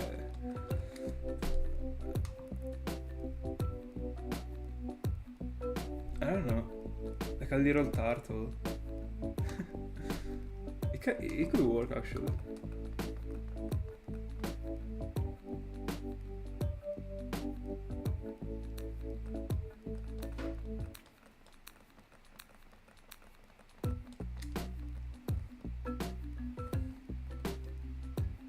By the way, in which game are you hunting right now, Tom? Is it in Scarlet and Violet? In which way are you hunting? I mean, did you already reach the maximum of the chances to get the shiny? Are you already... do you already got the fire? By the way, Sea Viper... I don't know, it triggers me when there are Pokemons that are only a base form. I feel like I would like to see more about them, but at the same time I wouldn't like to touch them. I don't want to ruin them. 114 hours. Let's go. Yeah, there are Pokemon like Zangoose, Sea Viper, Kangashka.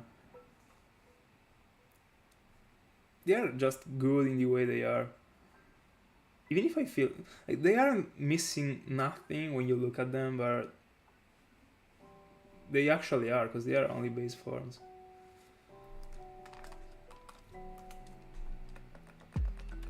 It is wild for me to think about a Pokemon without the evolution. I don't know. I completely see a Pokemon only evolving once, but a Pokemon that doesn't evolve at all, apart from the legendaries, I feel like there is something wrong. I don't know if it's just me. I should probably stop wondering and caring about these things, but I don't know.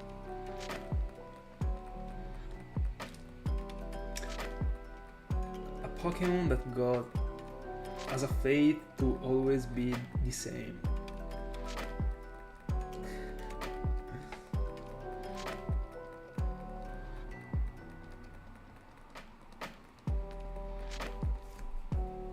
Also Relicanth. I can't see any base form or any evolution for it. It is just okay in the way it is, but I feel like it misses something. Yeah, Diro for sure, also because of the lore. I mean, it was a sort of legendary in the end. It can't be... I mean, doesn't have the problem of the evolves. I mean, of the evolutions. It actually transforms everything. So, oh, by the way, Diro will actually be something cool to have IRL as a Pokemon. Such a useful thing. Imagine being able to bring, I don't know, in your backpack. I mean, I guess that if you got a Pokemon IRL, you couldn't be showing it to everyone unless you wanna be stolen, or I don't know, it would be pretty weird. Like, imagine you got a Diro. You're the only person in the world that got a Diro. Like, the government would take it to you and use it for their goals. I guess. And that's the same for a freaking dragon, as a Dragonite that actually... Bro. So I guess you... But how can you hide a Dragonite? It's probably... Anyway. Imagine like bringing with you a Diro in the backpack. I don't know, you hang out, you got a Diro that is actually able to transform in everything it sees. You can literally Google something on your smartphone, show that thing to Diro, and it can copy it. I don't know. It might be a person or an item. You would literally be able to go everywhere. You could literally be... I don't know. It is wild.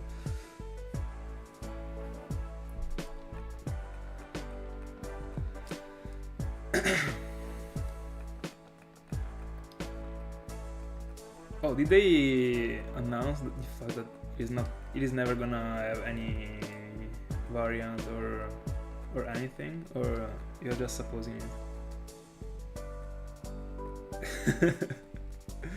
Oh my god, that would be actually pretty strange. Now that I think about it, imagine... Yeah, like... No, it wouldn't work to have a Diro IRL. No, like a Pokemon that can actually transform into other people is wild. And on the other hand, if you got a Diro that only transforms into items, I mean, you're not picking Diro as an IRL Pokemon, I guess.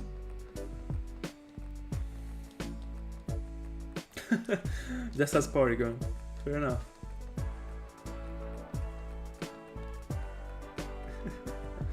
Yeah, it wouldn't make sense to be... Yeah, it can't really...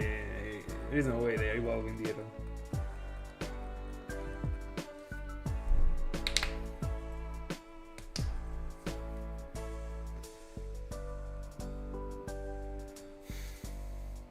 Tell me that Quillfish doesn't need an evolution.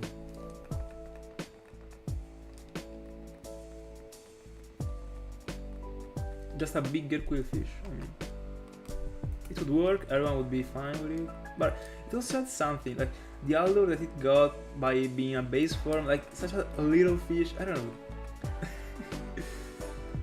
I'm going crazy. Although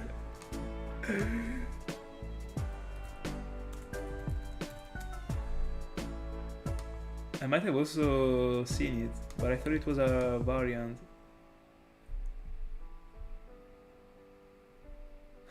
Oh.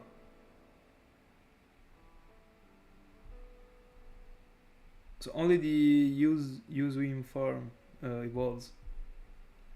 Why didn't they do the evolution also for the regular one?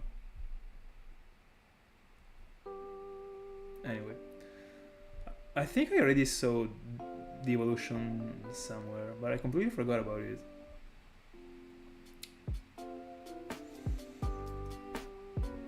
I don't know. In this picture it seems smaller than the base form. It is a bit too small.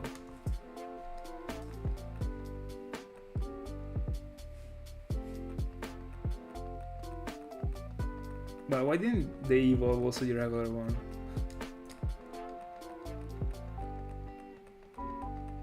Yeah, tell me. Hold on, I know that also Girafarig got the evolution. I only know these things thanks to you, by the way. I'll never know it. But yeah, tell me. I wanna see if I... Oh yeah. the biggest tuna in the world. Yeah, I saw that. Oh cool. Huge. They did something even worse than in base form. It was hard. But I mean, in the end, if the seed was Basculin, what was I expecting?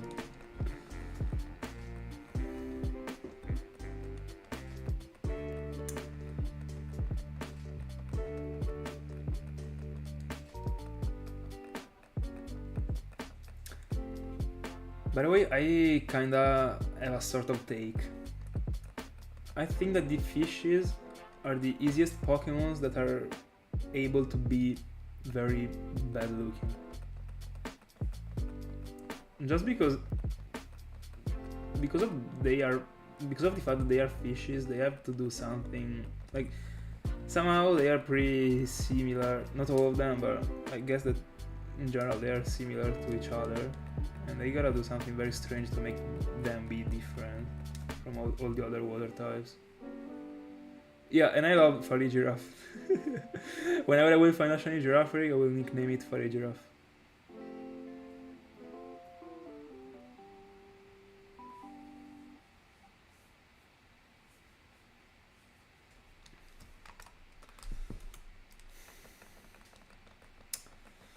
This Tepig is taking his time. Bro, I found the first two in 30 hours total. And I'm already 85 hours into the Tepig. Shiny hunting, baby. Let's go. Tell me other evolutions, by the way. I wanna see if I wanna see. I'm always getting confused between Say and See. Anyway, I wanna see if I already know them.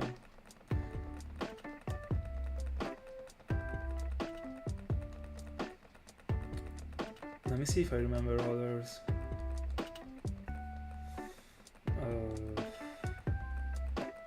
No, I will not think about it. Yeah. You will be the ones that would tell me. Yeah, from Gen 7 on, I would say. Before Gen 7, I know the things. I don't think that in Gen 6 they introduced any evolution for anything. Or did they? I don't know.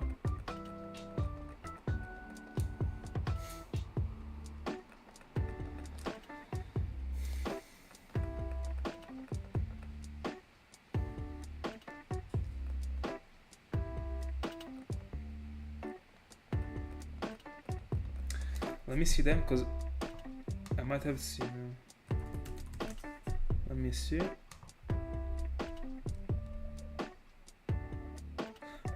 Oh, this one is the evolution. I thought it was a different form.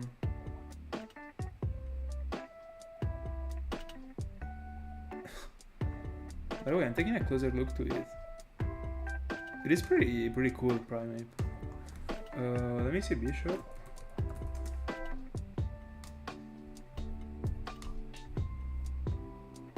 Oh yeah, I saw this one. Broken. I love Bishop. Completely forgot about it. Yeah, I love it. Yeah. Yeah, the infinite segment dance bars. If you're referring about it, I saw it.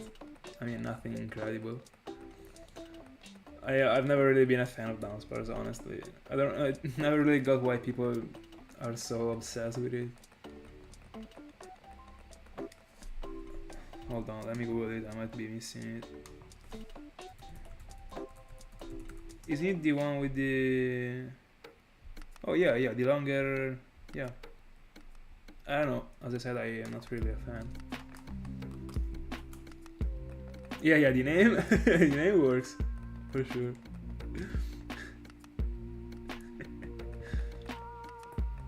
What is the name of the Bishop? Hold on. Like the evolution, I mean. Oh, King Gambit. Alright. King Gambit.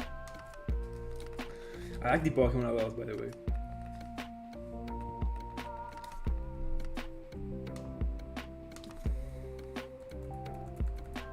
I don't know what to expect. Oh, I saw it. I really like it. I'm not even gonna lie. Stantler really deserved it. I love it. But I see it more being a different form in another region rather than an evolution. Like, it goes from being something that stays into the what's it called? In the savannah to something that goes into the winter forests. I don't know, it doesn't really work as an evolution, but I like it.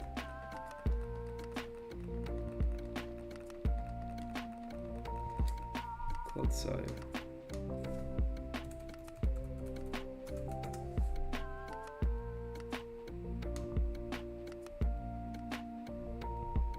So I think I already saw this thing, but I didn't know it was the evolution of the brown whooper.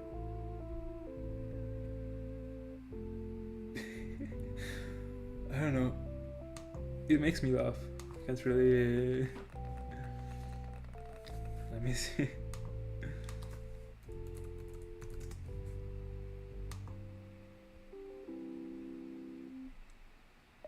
Oh, I already saw this thing, but I didn't know it was related to Caesar.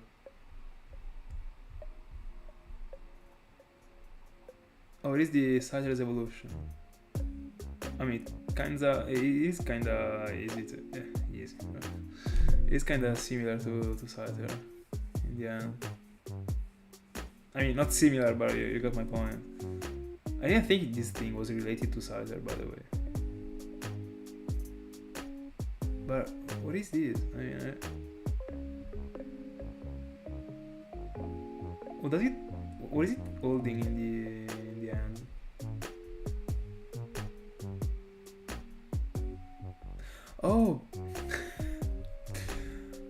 I'm slow. I don't know. It is. Now I got it. It's the thing that you use to cut the timber. I was taking a look to a bad photo. Now that I'm looking at that better photo, it's pretty easy to notice. But it is pretty good looking, I would say. I like it.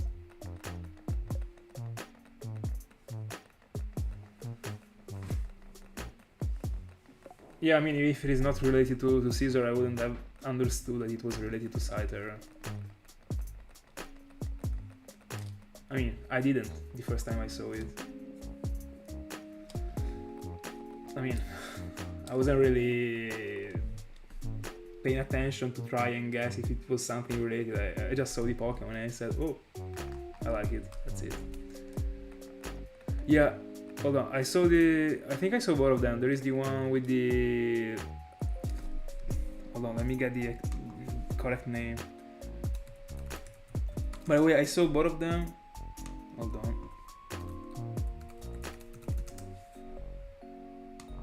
But I don't remember which one got the name that I... Alright, so the one that I like is Sear Fetched. The one that... I mean, I also like the Galar thing. But the Sear one, broken. I love it.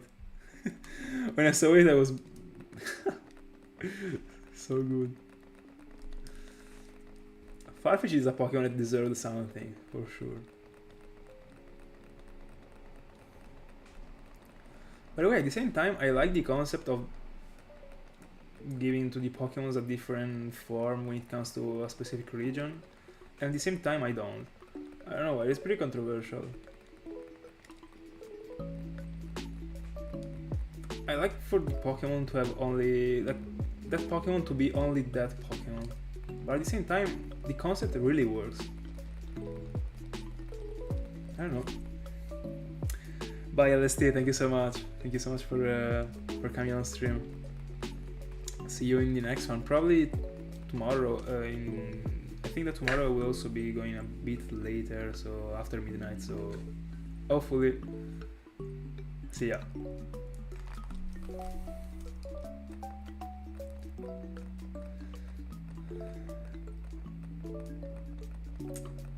I was actually answering to your question without having read it. I don't really know. I like both of the things got a bad feature for me. The newest evolutions that can ruin the Pokemon, but I mean, it happens. You can't really not evolve a Pokemon just because you're scared of it being not as good looking as the previous one. And in the end, it is tough for a Pokemon to be ruined by the evolution. I think that Quillfish got ruined.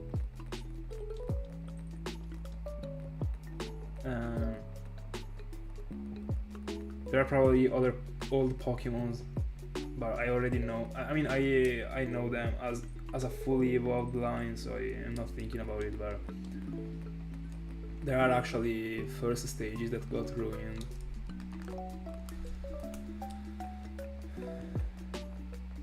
But yeah, as I said, the concept of the original Pokemon works extremely good. And yeah, it really works.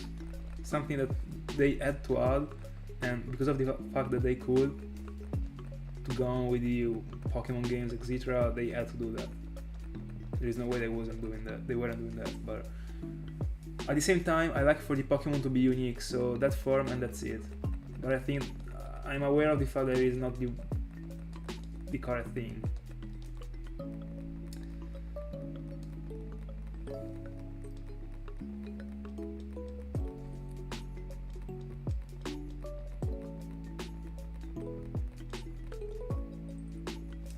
Oh, did they reduce the Pokédex of the newest regions because of those forms, of the regional forms? I mean, that's not the best, but it is pretty understandable. They can't be dropping that 150 Pokemons every time. I see that. That one was for sure the best solution to modify. Like it was such a great idea. Perfect.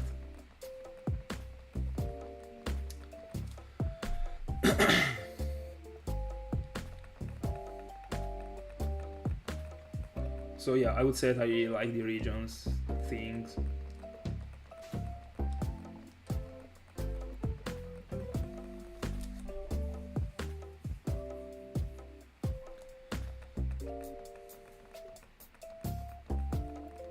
By the way, the different, like the newest forms of Samurott,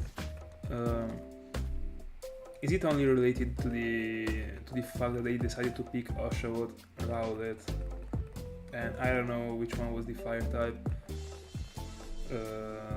Like, how does that thing work?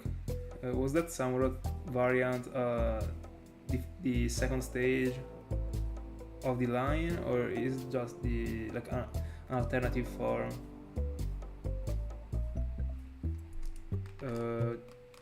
Yeah, I think that one is the game.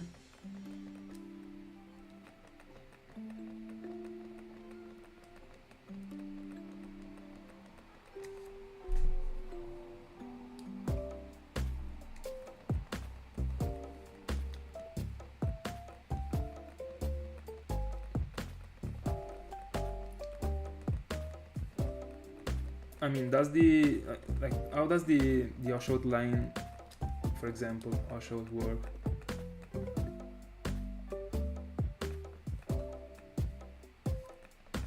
Alright, so so Duot goes directly into the newest forms of Samurott, skipping the regular Samurott.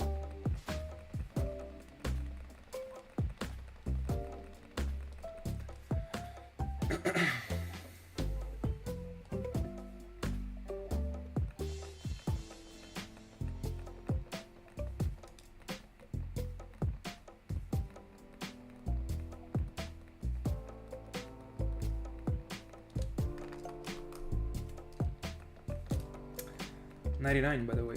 I better choose if I wanna go longer or not.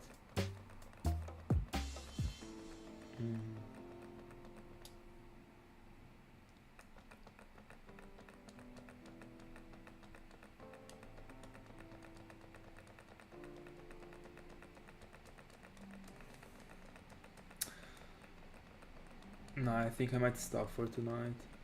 Yeah, this is the last encounter. If I'm going with another 100, I'm definitely going to bed too late.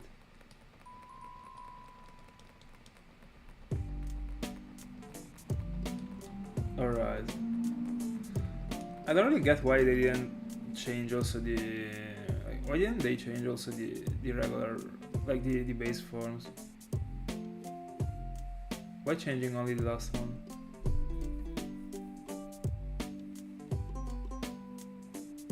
I don't know, but I guess they will talk about it in the next one, because we got to the goal. 12,102. That's it. Guys, thank you so much for being in my company as always. Thank you so much for spending your time with me, really. That's it for tonight. 600 encounters, nothing, as always. I will catch you on the next one. It will be tomorrow. See ya.